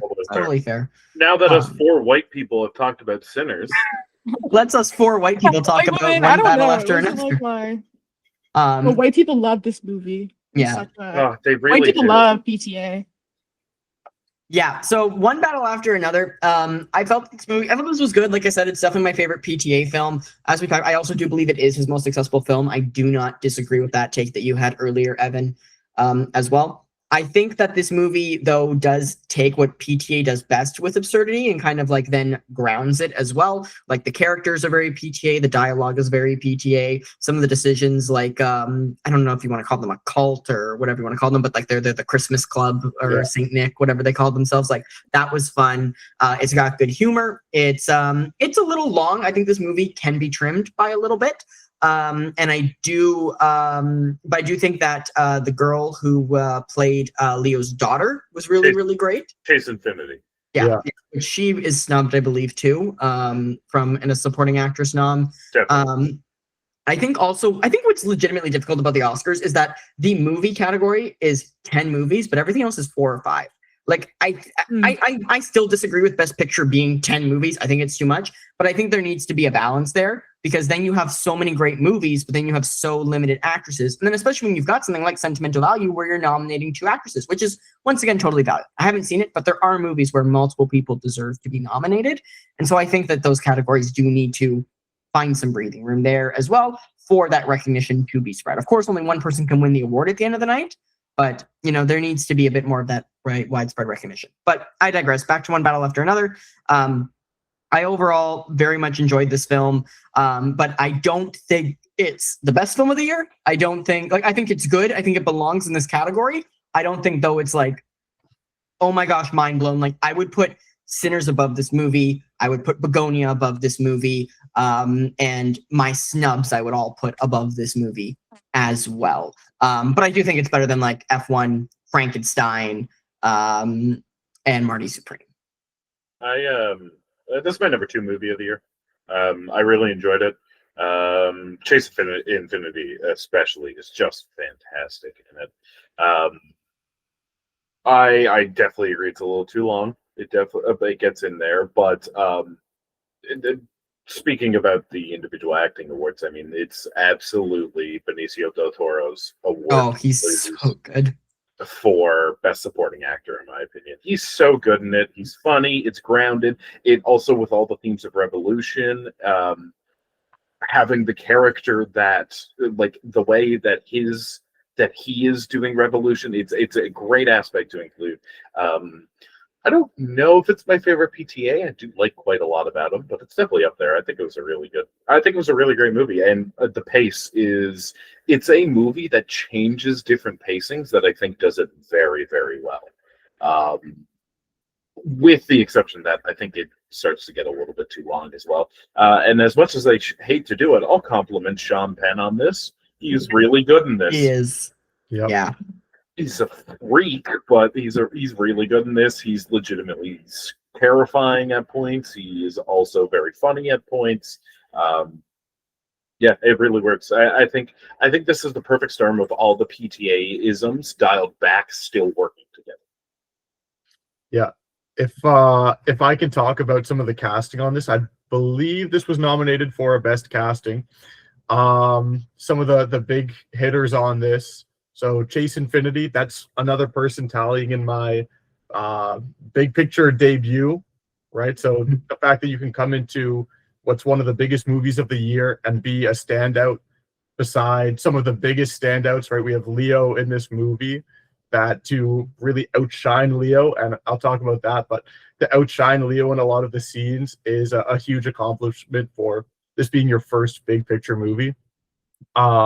I think the Del Toro and Sean Penn both really deserved. Like, how can you not hate the Sean Penn character? But then in so many scenes, you're laughing at him, not laughing with him because he's a serious guy. But Tiana Taylor did a really good job in this as well. And I think she must have a Best Supporting. She has a something nomination. I'm not sure. It must be supporting, not lead, I would imagine. But and then for the big name attached to it of Leo, maybe I'm in the minority here, but I thought that it was not a noteworthy Leo performance. I agree. I thought you He's really just fine in it. and Yeah, he's just fine. and he is a good actor, but I just felt like you could plug and play almost any other, white actor into this, and it would have been the same quality. Mhm. Unfortunately, maybe I just didn't get the character. I thought the character as well was not really compelling. Like the fact that he was the lead in it. Everything was focused around him, but it was a lot about how he, was a bit of a burnout, that he used to be this cool guy and now he doesn't have much going for him. And he was just seen as incompetent for a lot of it. I understand that can be a useful narrative plot, especially when you're talking about learning all of the things through the lens of the audience, that, when he's talking to this secret group that he's a part of, again with spoilers, but when he's talking to them and all of the codes that they have, right, the audience is hearing for it the first time as well, and he's having to relearn all of this. But I just thought, especially like some of the plots with him being a stoner, I thought this is not really important. It just makes me feel like this guy's a loser, which it could be a takeaway. I think, in my opinion, that's part of the point of his character is the fact that Leo, as in this, now I don't, it's tough for me to say that PTA probably intended this, but the fact that the straight white male fuck up is the one who has the privilege to live. Mm-hmm. I think part of that's it. While like one of the Chase Infinity's character, his daughter, she gets herself out of everything. He does not save her from anything. Yeah. And part of that is the point. I could be wrong as well. I mean, PTA is also, his demographics don't exactly express that he's going to maybe approach that with nuance, but that's what I took away from it. I could be wrong as well. Yeah, I think as well that would tie in a lot with the messaging of the movie, some of the core themes of the movie about like civil unrest and finger pointing. I think if you wanted to talk about society, then you could say, it's a critique on the fact that a lot of the white men in society are not going to be doing anything with it. Now, he used to be one of the revolutionaries, but now he's just sitting back. He doesn't really want to be part of it, and I think that could be like a critique and definitely fitting in with the main themes of the movie, as all of these stoner guys, all these people watching this movie, they're not actually doing anything. They're just watching the other people kick ass, the other people blow things up and protest. I think that's definitely right, that it's part of the movie how kind of much of a loser or a burnout that he is. Yeah, I didn't really think about that being intentional. And I was like, oh, but that's actually a good point. Also, sorry if I've been distracted. My charger will charge my phone. It's my laptop that's broken, guys. So I've been kind of freaking out. That's why I keep disappearing and like shaking my laptop around because it's gonna explode or something. I think I've already said my piece on this movie earlier, but I feel like why it's getting all of this hype is it's like really affirming for like white liberals to watch. Mm-hmm. Like, oh, the hero is because we don't want people in concentration camps. Yo, this is awesome. I would so do this if it was real. It is real. It is real. It is real. But it still kind of has this like aspect of, I don't know. I think I have a critique on the people who are really praising it, perhaps. Sure. I have a note from something Joe said. Joe, you said, oh, it doesn't have the absurdity of PTA.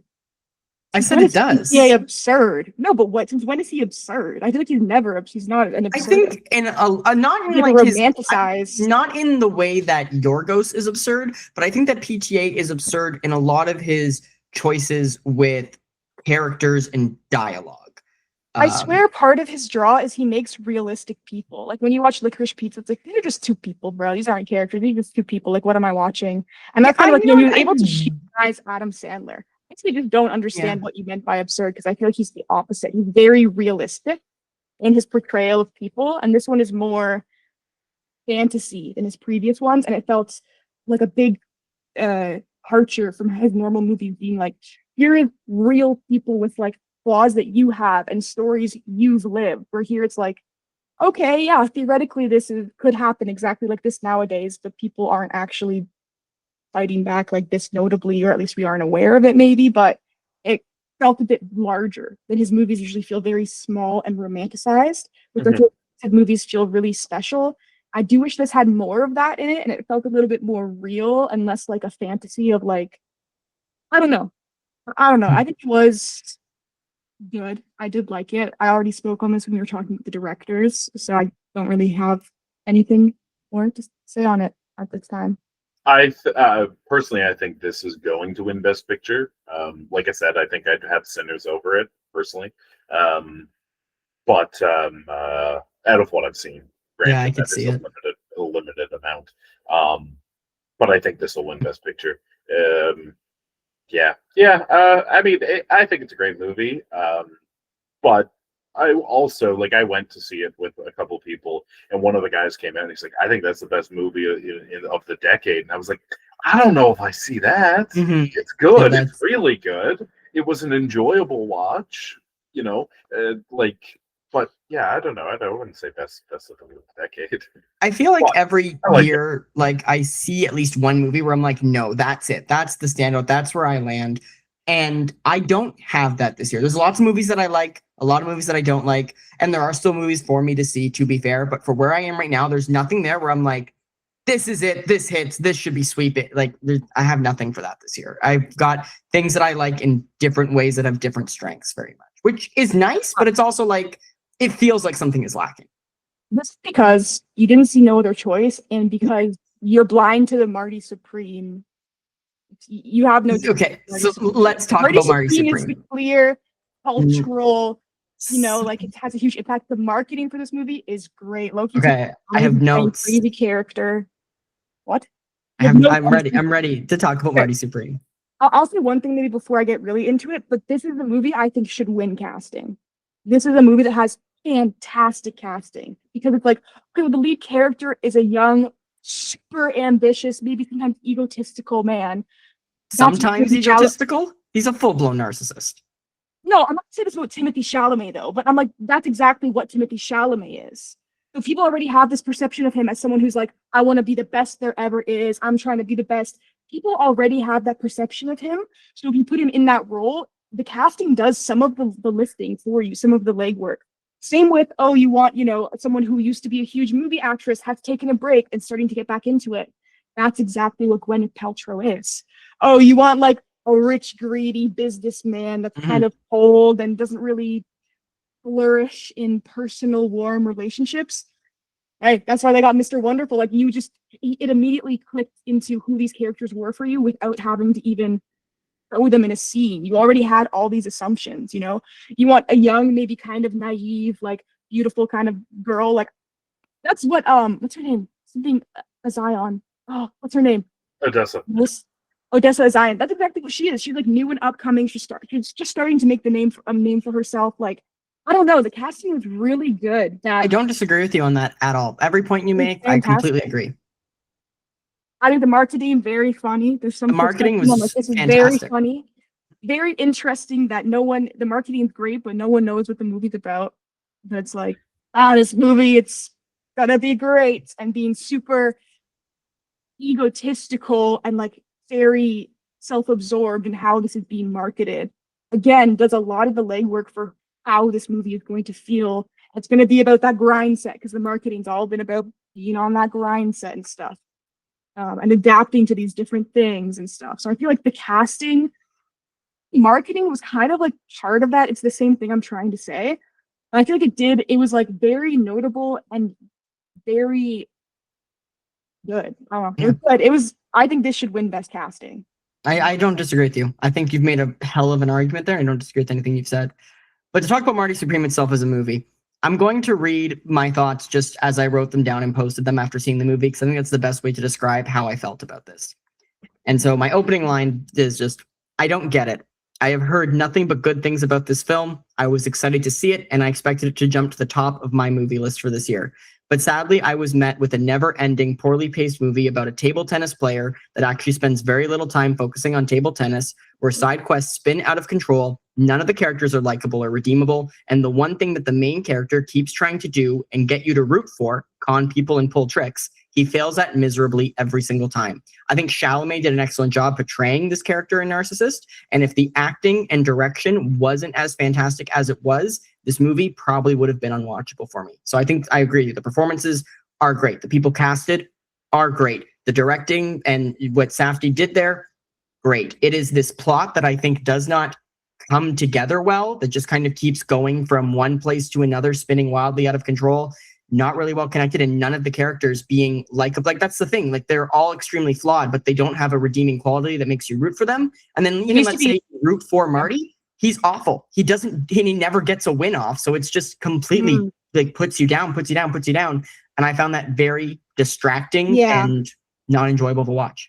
There needs to be a good guy and a bad guy, and the good guy needs to fight the bad guy and win. I'm not saying that at all. I'm saying if you have one person who you're following, you need to give audiences a reason to root for them, even if they're a villain. There's no reason to root for Marty, because even the things that he's like, the bad things that he does, he's not good at being a bad person. You're rooting for him to change the whole time. You're always rooting for him to change. I'm rooting for him to. You don't go, oh, I hope that he's going to be nice to his girlfriend, or you're rooting for him to suffer and face a consequence. You're like, come on, something's got to happen. But all of a sudden, it spirals into the next thing. I feel like it's showing the danger of ambition, and he doesn't face any of these consequences. And it just gets him deeper and deeper into this hole.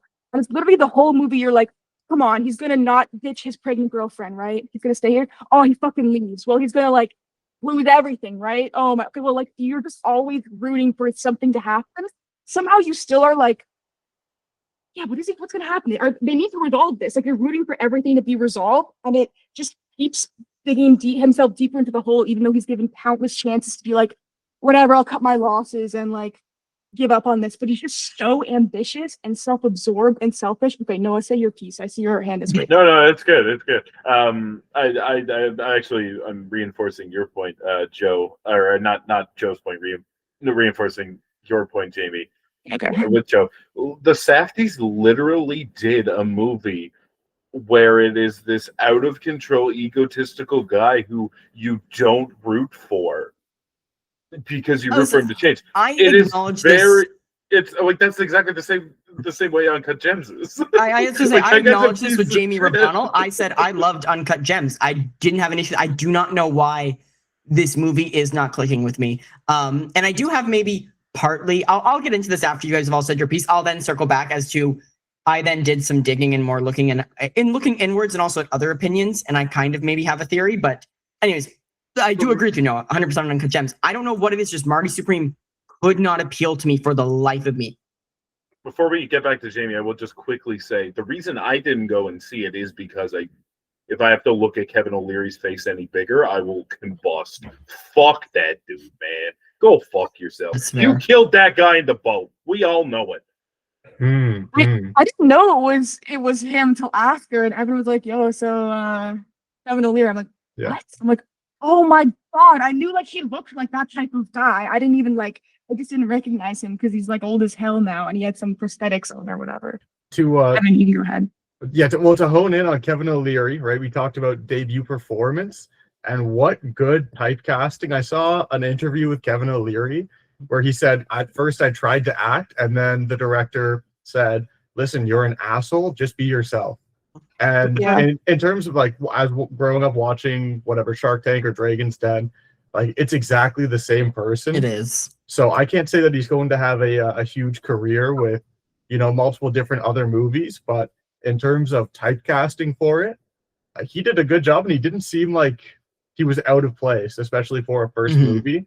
He seemed like he was legitimately a businessman because that's what he does in real life, and he's just an asshole like he was in the movie. So another point for the initial or the first big picture movie as well. Jamie, did you talk about Tyler, the Creator, in this? No, but also I didn't know he was in it. I was watching with Evan, and he showed up on screen, and I was like, yeah, he's the best friend. Yeah.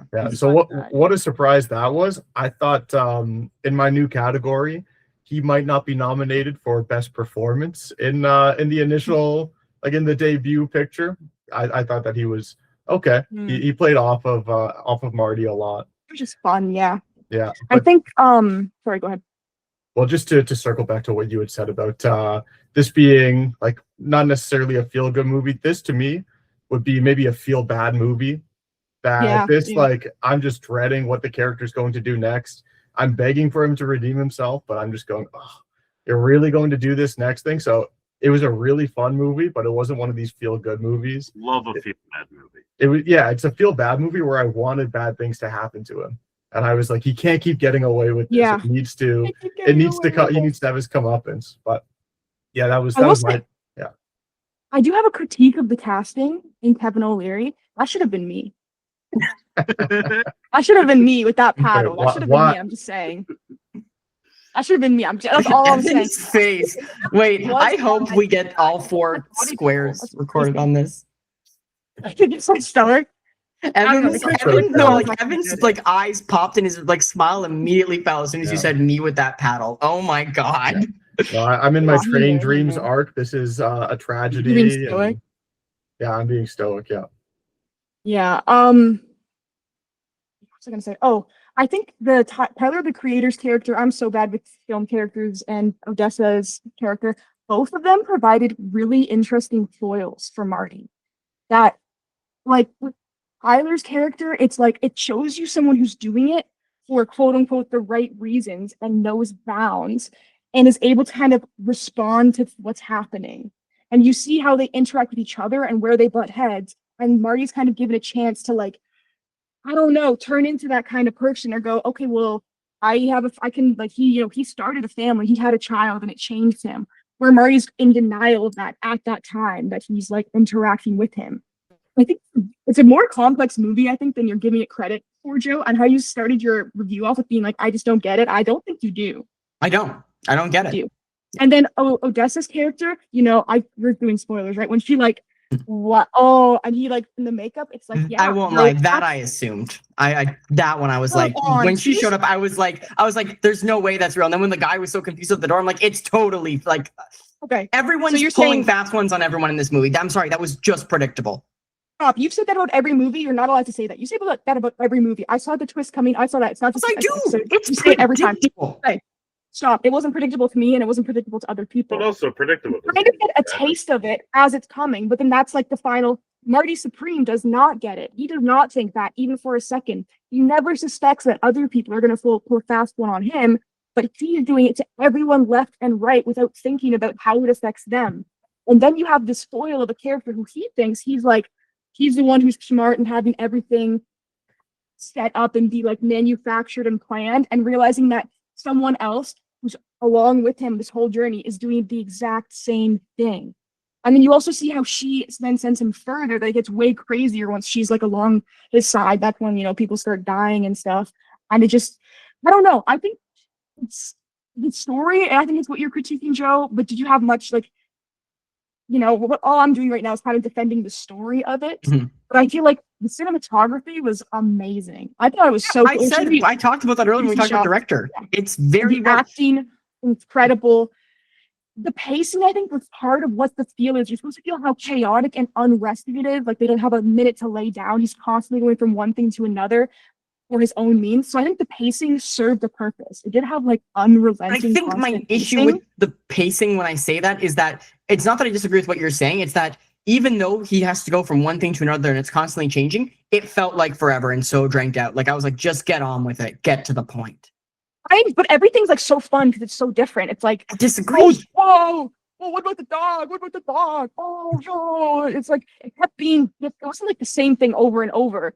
So I think it wouldn't get, again, it was your experience that you got like maybe bored or you felt like it was dragging on. Mm-hmm. I feel like because it had that constantly changing, even though some sections of the movie were probably like 10 minutes long, in my head they were like 30 seconds. It's like, he's running from the police. He's like running from these people. Oh my God. And at the end, he finally realizes that all that matters is like how he feels about things, sacrifices everything. And then at the end, he returns and sees the baby. I would have liked it if he returned and then he wasn't allowed back into her life. I would have liked if there was at the end some like, well, he squandered it. He's finally changed and finally realized, and somehow that's like displayed, but he can't have it. I don't think that ending is earned. Squalor and despair.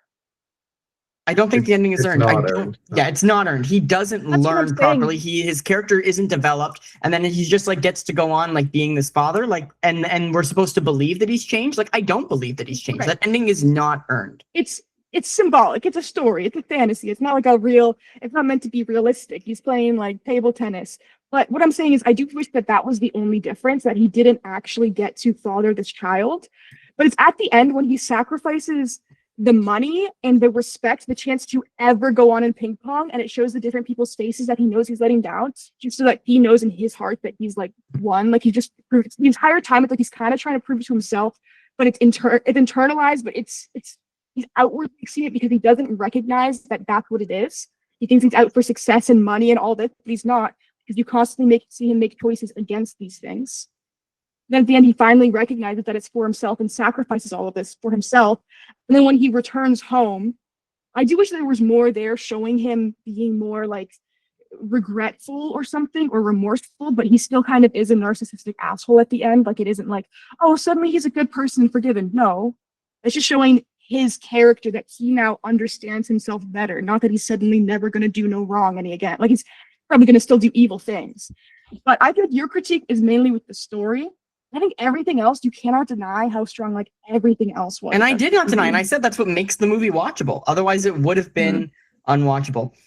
I do want to say, sorry, go ahead, Evan. You go, because I want my last point to be kind of what ends this conversation. So go ahead. Okay. To defend the predictability on this, I think that so many different things happened that if you threw spaghetti on the wall with predictions, some of it will stick. That's fair. That there were so many things that I thought were going to have a comeback. I thought there's going to be something big going on with these ping pong balls that he did. What a total misdirection on that. I thought so many times, like with this dog, I didn't know what would be going on. So That's fair. even if in a more traditional movie with one main plot point, you weren't able to predict that one, I thought this one just had so many different plot points that like I thought, okay, this is going to be the main plot point. This is going to be the main plot point. To be honest, I was fooled. I thought the ping pong balls were going to be a main plot point. Just I also never did came up believe again. that as well. And I showing will you like say Chekhov's gun or whatever, but then at the end you ended up with like an arsenal. Like it never, Yeah. you're like, oh, this is the thing. Anyway, sorry, go ahead, Joe. I was gonna say no, like, and I will say, like, to also like just go back on the point, like, a movie being predictable does not ruin it for me. I think the reason why I personally bring it up so much if I do predict something is that I just as an audience member would like to be surprised. I would like there to be a twist that I don't see coming. And I think that that's just a personal preference of mine, but that doesn't overall ruin a movie for me. Like Begonia is in my top 3, and I was like, yeah, I figured she was an alien, and that was the whole thing. So, sorry, I have more to say about this movie. Do you still want your thing to be the last thing said? Yeah, so go ahead. Okay. What was I gonna say? Well, first off, I'm gonna say I don't think you actually do like being surprised because all of your favorite movies are not that type of movie. But what I was gonna say about this being unpredictable, maybe you can kind of guess what's immediately about to happen, but it was incredibly chaotic, the storyline. So the idea is you maybe know what's immediately about to happen, but if you're watching it at the beginning, you go, yeah, and then when they're trying to rescue the dog, a shootout happens. Someone goes, shootout, who are these people? What dog? Why? How? Like you could not guess more than an act ahead. You can guess what's gonna happen in the next 5 minutes, maybe. But it just too many tangents and it just would go so far. So I feel like you cannot really say this movie is predictable because you never thought that, 2 scenes ahead that was going to happen because it's just such random, crazy things that are like nesting further into each other and further away. And I also want to compliment this movie. Another thing about the casting, forget his name, but like the Japanese ping pong player in it who is deaf, he's a real ping pong player. That's best. So I'm like, that's pretty cool. That's cool. That's a great. I'm sure the ping pong community is real happy about that. That is cool. I will just say, just to challenge the whole my favorite movies aren't movies with twists. My second favorite movie of all time is literally a murder mystery with multiple twists. It's Clue, and it's fantastic. And talk about predictable, buddy. Whatever. It's not a predictable movie. It's only predictable now because it set up so much for what came after. We're not arguing. I saw coming. I'm just saying that. We're not. Okay. There's 3 different endings. You tell me you saw every single third and every one of the 3 endings coming. Yeah. Now that these 4 white people have talked about Marty Supreme, I feel like that one's probably who should be talking about Marty Supreme. Okay, so the last thing I want to say on Marty Supreme is I was, as I said, very much did not get it. And when I don't get something, or even when I do get something, no one knows this from watching Eddington. I love to scroll letterbox reviews and just see what other people are saying. That's one of my favorite things lately after seeing a movie is just to like see what other people are saying about this. And like, am I missing something? And also sitting with that afterwards has kind of also helped me come around on things that I might have been a bit more harsh on in the beginning on an initial. I'm a very initial reaction type person after seeing it. And I came across a review that not only did I, except for there's one part in this review where the person says, I typically like movies that everyone likes. I know that's not me. So that one sentence aside in this review, I agreed with wholeheartedly. And I think it gets down to what I think the issue is here. And so I'm just going to read that review quickly. Just a note, this is a review from a popular person in pop culture. This is a review from someone who is well-known in Hollywood. They're not like an A-list star at the Oscars, but they are very well-known. And so I'm going to read that right now, which was... No. I was totally... JD Vance, this review. It's crazy. It's not true. I was totally bought in, having loved the marketing for this, so I walked in with high expectations, and there's a lot to like. Excellent performances throughout, well-crafted, intense, quintessential Safdie scenes, delightfully surprising cameos that work every time, plenty of laugh-out-loud moments, great music. but something about it just didn't land for me. The aesthetics and the components were all there, but I was left not with a feeling of wanting something for Marty, but more just a wanting for it to end. It was like a recipe that includes a lot of your favorite ingredients, but then you taste it and realize it just didn't come together. I'm not a contrarian by any means. I typically like movies that everyone likes. I don't know why I'm getting defensive about not liking this movie, but I think it might be because I fear it says something about me that I don't want to acknowledge. I have a feeling that I would have loved this at age 20, and I think that might be the point. My kids love it, and I think it captures the chaos in a way only the Safdies can, and maybe I'm just too old for this shit. And I think that's the issue, guys, is that even though I'm 26, I have been an old person for far too long. We've made tons of jokes about it, but I legitimately think I don't have the young mindset to like this movie. And that You've lost your reviewer- spark. You've no I ambition truly left. have. Yeah, And that I think reviewer, that's the problem. Chuck Schumer. That reviewer is Rhett McLaughlin of Rhett and Link. Whoa, yeah, I wouldn't Okay, know. yeah. I bet Yeah. he really That likes was like good stuff.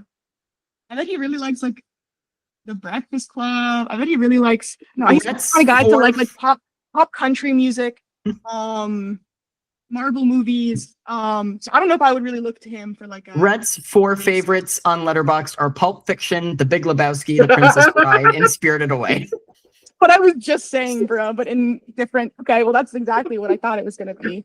the Okay. Pulp Fiction review. Pulp Fiction being first is wild too. That was funny. That's real. That's what you actually read, Yeah. or were you playing off my? No, bit? I swear to God, that's his 4 favorites on I'm Letterboxd. sorry, Rhett McLaughlin. I don't think. I mean, he's got more money than I'll ever have, so I think I can hate on him. What's he gonna do? But yeah, no. But I He's just found gonna myself tweet very at much us. agreeing with Rhett's opinions on that. And so I was like, I think the issue legitimately is that I am too old inside, like, and truly my joy and love for life is gone. And I cannot appreciate this movie. I do know that I'm in the minority, and I do believe, I know I will literally stand so strong on my opinions on a movie because of A, the pushback I've gotten here today, and just B, like the general pushback online, in that I do, as Dr. Marvio said, like, I don't get it. I am missing something. I do believe I'm wrong about this movie, guys. I will legitimately say, I think I'm wrong about Marty Supreme, but I just cannot like it. And I'm sorry, but at the same time, I just don't like it. I will say, feeling too old for like this movie has nothing to do with age. Like I feel like being an old head is independent of age. Definitely. You know, that's why I said, oh, he probably likes these things, with kind of like an old head type of thing. To be like, I think it's about your outlook on life, and I don't like turning it into it about age to be like, well, young people have more vigor or they have more willing to take risks or whatever. Because I feel like as an older person, you can look at it and be like, that totally is a characteristic or a part of me or something. I feel That's like fair. the drive to be ambitious, but I see the issues and you see the like, I don't know. Anyways, I know this. We'll move on from Marty Supreme. I liked it, is what I'm saying. It was probably my favorite I movie of the wish year, I liked it. but no other choice actually might be my favorite movie of the year. But I feel like this one is gonna have the best like lasting power out of all the movies. The of this longevity. year, I think. Incredibly cultural significant. My jacket's coming in the mail. My Marty Supreme jacket's coming in the mail soon. And also, sorry to Rhett McLaughlin. I am trying to start a Twitter beef with him though, so I think that's a good first step, isn't it? Sorry, an X beef. An X beef. Yeah. But yeah, no, I wish I liked Marty Supreme. I really do. But I think Chalamet's amazing, and I can totally see him taking home the Best Actor Oscar. Let's move on. We've got 2 movies left, friends. Frankenstein. I think I've said my piece on this, but I just don't care. I don't think it should be. That's it. That's all. I mean, I agree with you. Yeah. Yeah, I do think, I liked sorry, go it, ahead. but I liked it, and I mentioned that I think Guillermo should be. I don't, I would have liked to see Guillermo, best director, but I don't. Yeah. The movie was good. I enjoyed it, but it's fine. It was. I don't think it was anything special by any means. Now, I think it is nominated. I think Jacob Elordi is nominated for Best As he Supporting should. Actor. Like that is deserved, and like I As think the whole culture has kind of turned around on him. That everyone kind of thought, oh, he's like a little pretty boy. What's he doing in Hollywood? But he's kind of really shown his range, and kind of like I don't know. It doesn't feel like you're watching Jacob Elordi. I think he did really good in that. I don't think he'll get the win for that, but I think it's definitely like he deserved that nomination. I think it's also nominated for costumes, which I think is great. I think that's deserved. I think there was a lot of thought into all the costumes, down to like Elizabeth's like the reference to the Bride of Frankenstein on her arms because her character is kind of like a mix of different characters, Bride of Frankenstein being one of them. I'm not sure if it's nominated for makeup, but it totally could be. I would think it is. It is the big makeup movie Yeah. of the year. On makeup, maybe I was shocked wasn't nominated. It is was for makeup, Marty hands down. Supreme. No, like a side note, Marty Supreme wasn't nominated for makeup. That I was surprised about. So watching the movie, I thought that was Timothée Chalamet's real skin. He's got acne and acne scars. I've never seen like fake skin that looks that realistic. That I was like, oh my god, I actually like Timothée Chalamet now. Like he's just like me. Oh my god, I love that there's like an actor that has imperfect skin and they're showing it close up, and it wasn't real. Like it's unbelievable. I can't even imagine how they would do that.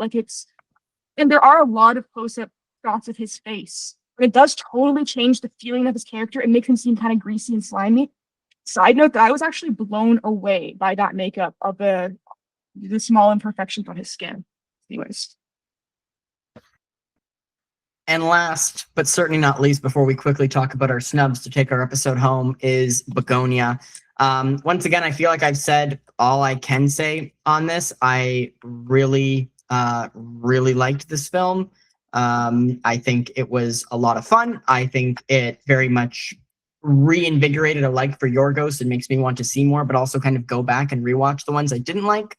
I was very, very big on the performances. Emma Stone was fantastic. I think Jesse, I believe it's Jesse Plemons is the name of the main actor. He is snubbed for leading or supporting actor, however that would probably be done. But yeah, everyone. Sorry? His wife agrees too. His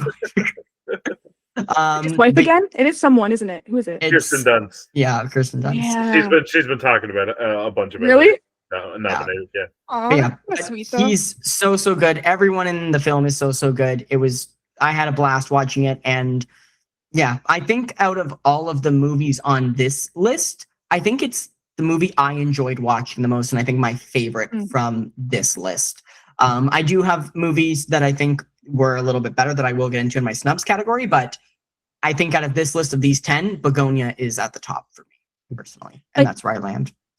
Another note in the Begonia casting that we didn't talk about earlier is the other, like the most supporting, actor, the other guy. He was great too, and he actually I do appreciate. He when played the brother. The cousin, or sorry. something. Yeah, the cousin. That he actually is autistic in real life.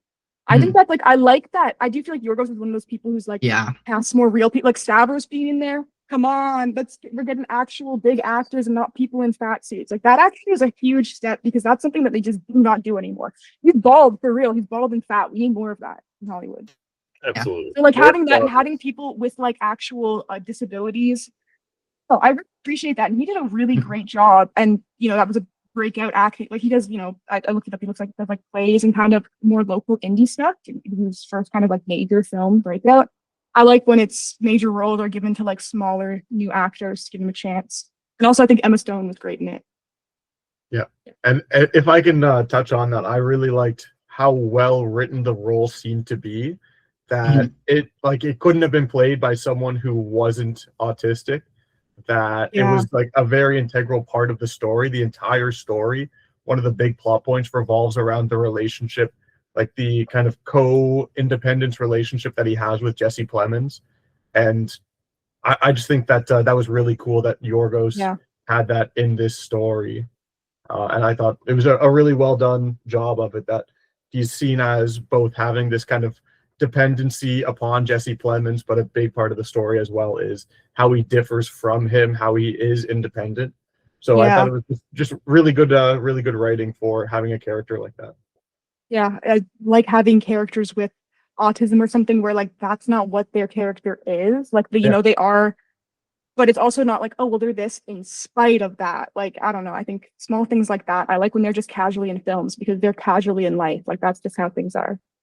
Stavros snubbed for best supporting actor though. But debut. I know he's been in stuff. But Debut. What has he been in? Sweethearts, which is an underrated movie. Sweethearts. Caleb Heron's movie, isn't it? Caleb Heron is in it. Yes. Yeah, I love. it. I liked him too. Also, on my board for next year, I think that's when it's being released. Indie movie of the year, I think, is going to be Trash Mountain, written by Caleb Heron. That's him. Yeah, Very I'm excited for that too. I'm really excited for that. Yeah. On my board, indie movie of the year, Nirvana the band, the show, the movie. Going to be a very Toronto movie, so close to my heart for it. But I that's saw a the trailer for that and I was like, oh wow, this is interesting. Like I was very I don't really get what it's about yet, but It's about Nirvana the band, the show, but it's a movie. yeah. but the clips are just them trying to jump off the CN Tower. Yeah. Watch the show. Watch the show. Nirvana the band, the show. This is the movie. Yeah. I have no idea what you guys. I'm even more confused than I was at the beginning. There's a show Uh-huh. called Nirvana the band, the show. Okay. Yeah. This is the movie for the Gotcha. show. Yeah. Okay. And for the Frankfurters and Berliners out there that are listening, it won't be very relevant to you, but it's an incredibly Toronto, Canada movie. So an indie movie about Toronto, not just set in there. So Yeah. I really appreciate that a lot of the places that are seen are going to be just right next door to me.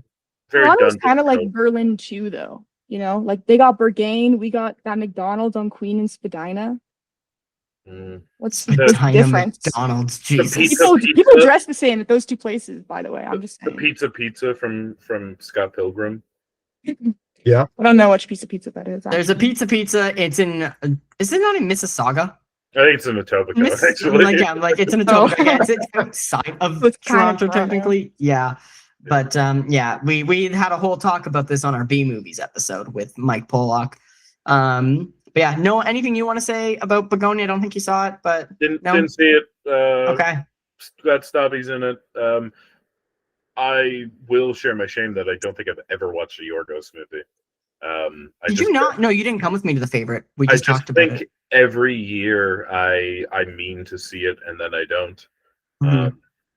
Yeah, that's a shame I have. I was quite mad that Emma Stone won that Oscar though. I Favorite? No, not the favorite. Poor Things. That's a controversial opinion, I think. And it's purely because of I'm part Indigenous, so I was really hoping for Lily. Yeah.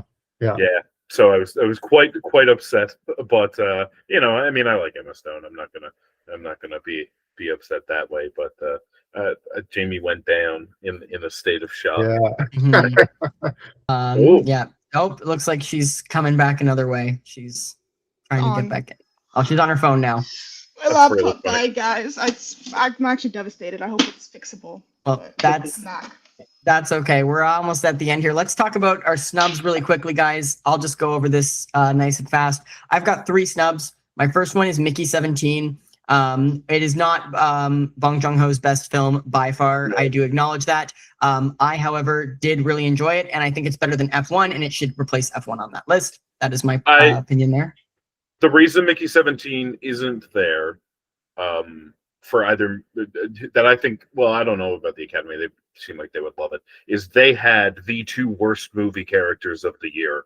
Those villains were unbearable and not in a good way. That Mark Ruffalo is atrocious in that movie.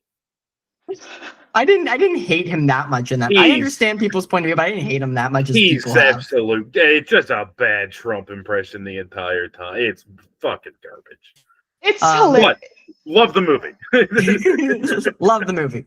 It is crazy when you look at like when it was filmed to when it came out, and Yeah. like what they're talking about in there weren't Trump talking points at the time, but when it came out, it was.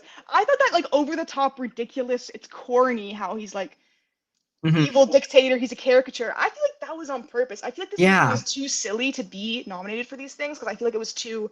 I feel like it's so campy. I feel like Yeah, it everything is. is so It is campy. campy. Down to like Robert Pattinson's voice in it, the difference between them being like, he's my evil version He's of me. great. I'm the good He's version of fantastic me. in it. And these cartoonish villains, like I feel like that was intentional, and I actually liked that it was just so corny and like I found it was very campy, and the Oscars do not like camp. They don't get it. No. So Unfortunately, it fell a little short of camp for me. It's stuck in that in between where it's That's not fair. quite campy enough. yeah, it's just, man, Yeah. I don't know. And unfortunately, I really like the rest of the movie. I love that it's a little guy movie. Nobody told me that going in. Yeah, yeah. I think best little guy of the year. The They slug look like people. little like water bears, the little like tardigrades. But Yeah, I wish we had exactly. those. And they Best like little guy of the year. I like them too. And there's like a Yeah, big mom one. just There's a bunch of worst villain. babies. Rental Family is Brendan Fraser's latest film. I really enjoyed it. It's a movie with a lot of heart. It was my favorite feel-good movie of the year. It's just solid story, human emotion, really, really well done. Great international performances as well too. I just, really, really enjoyed that film, and it was one of my favorites of watching this year. And I would put it above a bunch of movies on this list for me personally. Amy, go ahead. So I think this is part of a bigger plan. How this was snubbed, you're saying? I didn't even know about this movie. We need to do about 10 or 15 years of the movies Brendan Fraser is in flopping, being snubbed, being looked down upon, because then he'll have another comeback. Mm-hmm. Will. And I'll get another standing ovation. People be like, wow, it's so great that he came back. In order for that to happen again, we need to just He has to keep being, he needs to flop for like a decade. Yeah. So I Or think Brendan that's Fraser. what's happening. They just want that to happen again. Yeah. And then my number one snub, which I do believe belongs on here, is a movie called The Life of Chuck. For those that don't know, The Life of Chuck premiered alongside Anora last year. Neon bought the rights to both movies. Both movies were frontrunners for awards. And because of that, Neon decided to put one out in 2024 for consideration and one out in 2025 to expand their awards buzz. The issue with Life of Chuck is that for some reason, Neon decided to give it a July release, completely outside of award season, making it essentially fall off of everybody's radar. And it wasn't culturally significant enough, like Everything Everywhere All at Once or Dune, to hold that momentum for the entire year. But Life of Chuck was exceptionally well done. Tom Hiddleston, Mark Hamill, Jacob Tremblay, all absolutely fantastic in it. A great script that is expanded from a Stephen King novella. It legitimately moved me. I thought there were so many great themes. It's an interesting way to tell a story completely in reverse. Not that hasn't been done before, but just the way they did it with these 3 different acts, I really appreciated and liked, and especially because they were each very contained as well too. It's not something like Memento where you're running between different scenes and characters. They are very contained moments. But yeah, I absolutely love The Life of Chuck. I think for me personally, it is my number one movie that I enjoyed the most this year. And I wish Neon just handled it better. And so it did get the buzz that it deserves. I don't think it would have won Best Picture just with other movies out there, especially with the press Marty Supreme and One Battle After Another are getting. But I do believe it belonged in this conversation this year. And I'm upset that it's not. Wasn't there another Stephen King adaptation? The Long Mile or The Long Walk. Yeah. I didn't see it. I meant to see it, but wasn't it good? I guess that didn't get any. I thought people really liked it. There was 2. Yeah. The Long Walk, which people really liked. That was apparently like pretty stressful. It's got what's his name, Seymour Hoffman, but not the Philip variety. Oh, Cooper Hoffman. And that one was apparently pretty good and well received. And then there was The Running Man, which is the one that I saw in theaters. And that one is like a fun, action movie, action, thriller for the first 2 acts. And then the third act just off a cliff garbage. Just an unwatchable mess, that third act. But and that's got Glenn Powell and Coleman Domingo, which that was sad. Coleman Domingo is so snubbed. My God, he's so I good. went back, I think it was this year that I watched. Is it? Yeah, because Sing Sing was nominated last year, right? Yeah. What the fuck? That was a fantastic movie. Why didn't I watch that sooner? But one thing I'm thankful for, this man has made a lot of movies I like, and I don't understand why I dislike him so much. I shouldn't. I enjoy probably the majority of his movies. I'm so glad we got no Christopher Nolan this year. I'm sick of that. Yeah. No. The Odyssey next year is going to be insufferable, guys. It is going to be insufferable. That's going to be the sweep, I think. Everyone's going to love it, but it's not going to be good. It's not going to be a good adaptation, and it's going to be so Nolanified. How many times are you going to see people call it the modern Ben-Hur? Place your bets. We'll be back in a year to tally that up. Oh God, that's gonna Yeah, suck. no, ass. I'm not looking Not forward the to the movie, Odyssey. just everything around it. Movie will probably be. It's how I feel about a good Oppenheimer. 7 Like, out of 10. I can't lie. Oppenheimer Can was good, but it wasn't his Oh. best work, and I don't think it deserved Best Picture.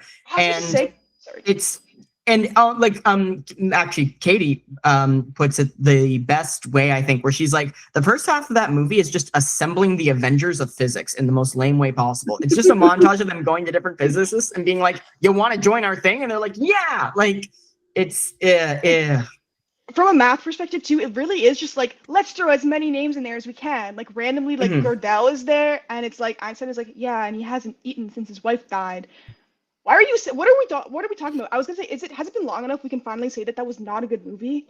Oppenheimer not a good was movie. just okay. I've been saying I this thought it since the beginning. Had, and I can't believe people hyped it up so much. Like I can't. You want to talk believe about a people movie are that still, like, insists upon itself? Okay, that was I actually low key. I'm gonna start watching that movie over again because like that was so actually hilarious. I don't know. Was that Incredible. 2025 or 2024 for I think Megalopolis? I feel like it was 2024. It feels like it was a long time ago, but it might have just been last year. But I've like blocked it out of my memory. Yeah, I don't know. remember when Yeah. exactly it was. Yeah. Friendship snubbed. Friendship is an amazing comedy, an amazing thriller.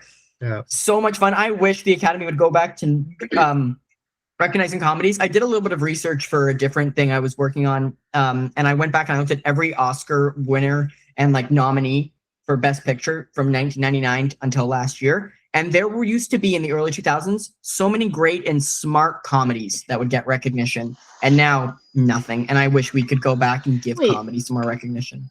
Can you just give an example or two? I have an Comedies entire nominated? presentation on this. Oh. I can. Was that your Give you- PowerPoint presentation you did for This your? was my- yeah, Joe so- got the Google slides going. I do. No, so for New Oh. Year's, we always have a PowerPoint presentation party. But yeah. I got drunk. Loser. Okay. I was sleeping. I think I don't know. Yeah. Anyways, so just bringing this up, there's a movie from 2001 called Gosford Park. It's a satirical black comedy murder mystery. Very fun, very well done. That was nominated back for the 2001 Academy Award. Talk about satirical black comedies. No other choice. I'm still not over that it's snubbed. Like that. Come on. What's going on? That's actually that I can't. I You still can't cut believe out it. there. We have no idea what movie you said. I heard it. Yes. No other choice. Oh. Yeah. I didn't get that. But okay, no other choice. Yeah. Wait, another snub. That Primate movie. Primate. Yeah. Right, that came Did out that- in like Christmas, I think. It fell into the Nosferatu hole. Yeah. I can't lie. Similar The quality. marketing for that movie, I've never had marketing make me want to see a movie less. I don't know if you guys have been subject to this too, or listeners have, but like, just everywhere I kept getting ads for this movie before every single YouTube video, between every single like scroll. I just kept getting it, and it looked so bad. You can't make me hate chimps, bro. You cannot do it. Nah, No. Monkey reigns supreme. And Loki, like, it was already done in film in the. You know what would No. get me? You know what would get me to go see Marty Supreme? It was a Monkeys. monkey. If Marty Supreme was a monkey, wait. Monkey Supreme. Monkey Imagine Supreme. if he was like a chimp or like a Oh. capuchin, like a little monkey doing Or ping like pong, Or like leading his pregnant girl. the Robbie man. Williams biopic. Yeah, where he Monkey just- Man or something. Oh, Yeah, I forgot about that. Totally forgot they about need that. to let me make movies. They'll all They be should've- monkeys. If they used a monkey and not an ape for that, I think it would have been way different. Yeah. Whoever, I don't even know who that guy is. He's just the He's guy who apparently wishes he like was a monkey. British pop star. I guess he's huge in the UK. Fair. Yeah. Then don't advertise the movie over here. Yeah, I know some Leave us people in the alone. UK that like, or like from the UK that did think the movie was great and were like, no, underrated film. He's pretty big, isn't he? Shut up. Come on, what are we doing? I don't know. Sorry to be mean. I take it. Um, I don't No, want- I think we can be mean to the British. They had quite a few decades of being on top. Yeah. We could take them This down. is true. That's true. If I can bring up one honorable Yeah. mention movie, not for any sort of Oscar, but another solid one that I saw, Wake Up Dead Man. The No, Yeah. no, Absolutely. No. I thought they just keep What? on pumping it. Okay, the second one there was not memorable, but this one was a super fun time. Yeah. A lot of It's a good engaging plot. jokes. If you saw it, I you didn't think predict it. this was the best Knives Out movie. I think this was the best Sure. one and the one that I enjoyed the most. Still fuck them. Nope. I'm still Why? no. Just because it wasn't good? Do we want to talk about Knives Out again on this show? Did Okay, we once talk again, about it? Oh, the first two. we've Sure. talked about the first two, and I feel like Noah doesn't want me to keep talking about them. You But can. Is I it mean, because I you like saw them. the ending coming? Is it because you saw It's- the ending coming? it's not because I saw the ending coming. However, I will say, if you, and I've said this about all of them, they're all based off of very obvious Agatha Christie books, which Ryan Johnson does not hide. Okay, so I'm not like Okay. like he does not hide in the movies. He references Agatha Christie, and that's why they are adapted Nice. screenplays when they are nominated. They are based off of Agatha Christie books. So if you know the Agatha Christie book, and I have read a lot of Agatha Christie, you know, and you can piece together what's happening pretty quickly and easily on. My issue with the Knives Out movies is that I feel like it's not doing anything different or interesting in the realm of whodunit, and I really like whodunits, and that's where I kind of get a little annoyed with them.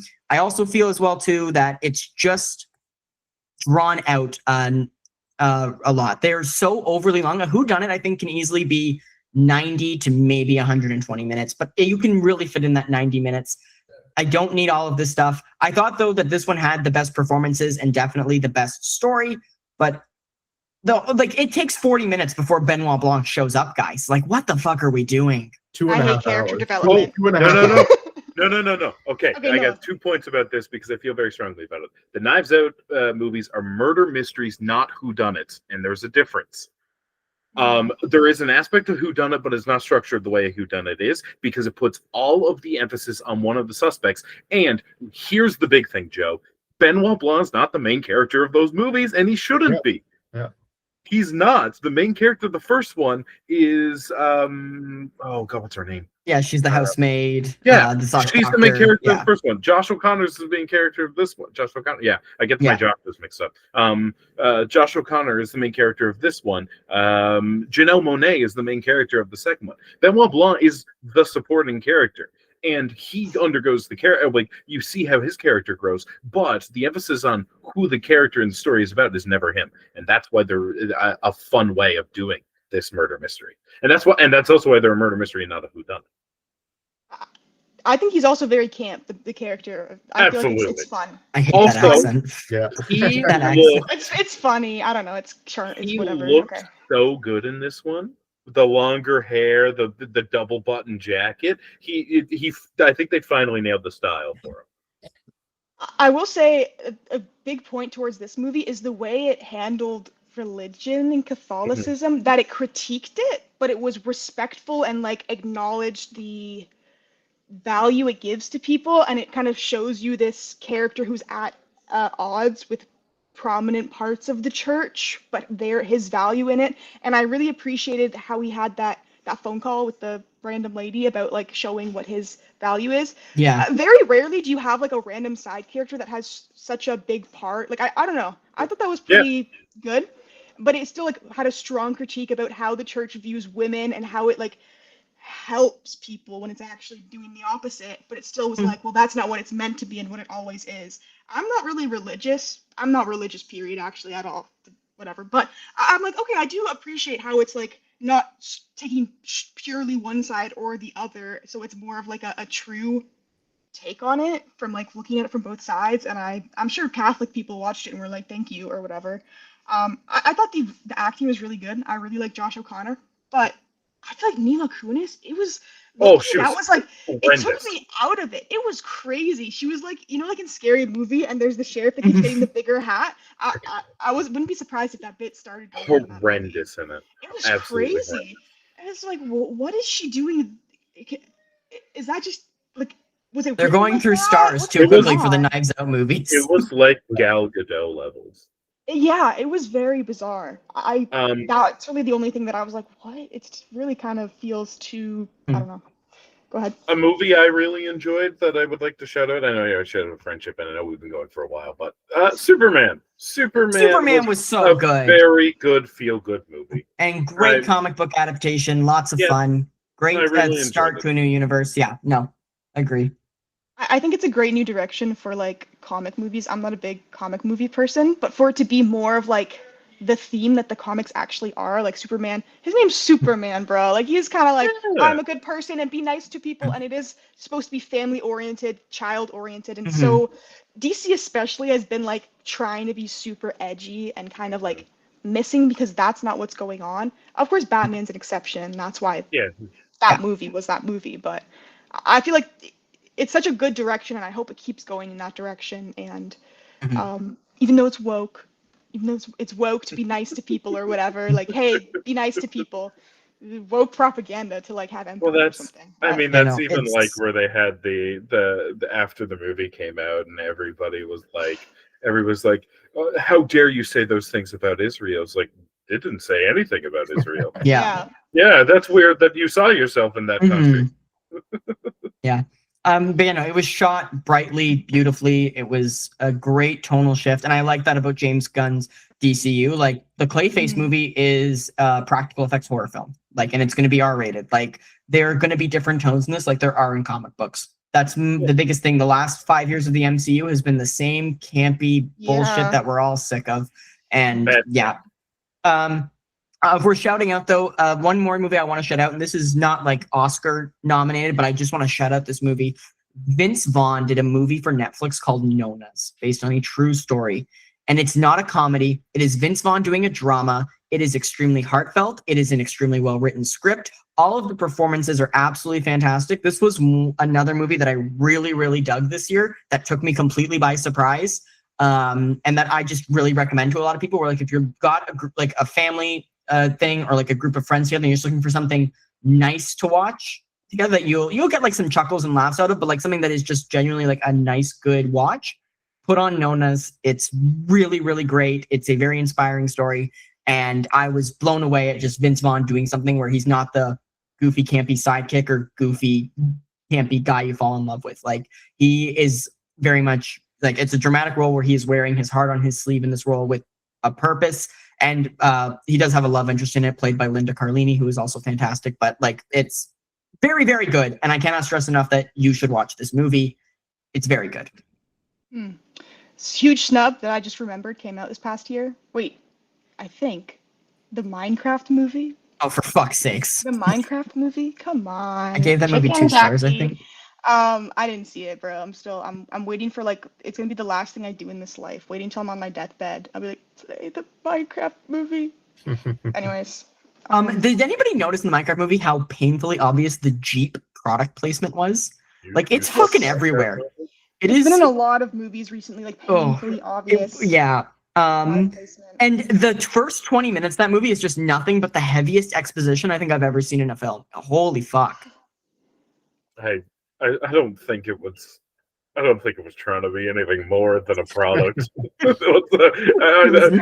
don't think we need to go for another 10 minutes on the Minecraft On the movie. Minecraft movie? No, we need to. No, already. Thank you guys so much for joining us. I think this is going to be close to 3 hours this episode, which is kind of nuts. It is great to be back. Joe, we'll have to edit out all the slurs you kept saying. Yeah, Joe, I just Don't insinuate that. If you guys watched this episode and didn't hear a slur, it's because Joe covered his tracks. He said those things and won't even stand by them. I can't. Also, he dialed JD Vance at one point. Why is this trying to ruin me? Like, what you were saying about women was disgusting, man. Disgusting. I think women are people. I believe women. Evan, Evan, you were our guest. You didn't even get to say "shut up, Joe." Like, do you want to throw something in there right now, or? I just hope. I know there are a lot of movies coming out in 2026. One takeaway I had this year, living in Toronto, I got to go to TIFF, so I got a sneak peek at some of the stuff coming out next year. I hope that maybe sometime in the next year I get to come back and discuss some of these movies.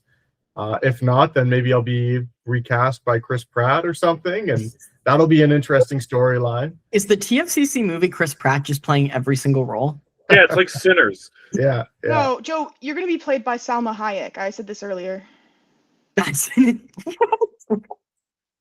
right? I think so. Yeah, why is Salma Hayek playing me? Like, I don't know. You guys might be the same height.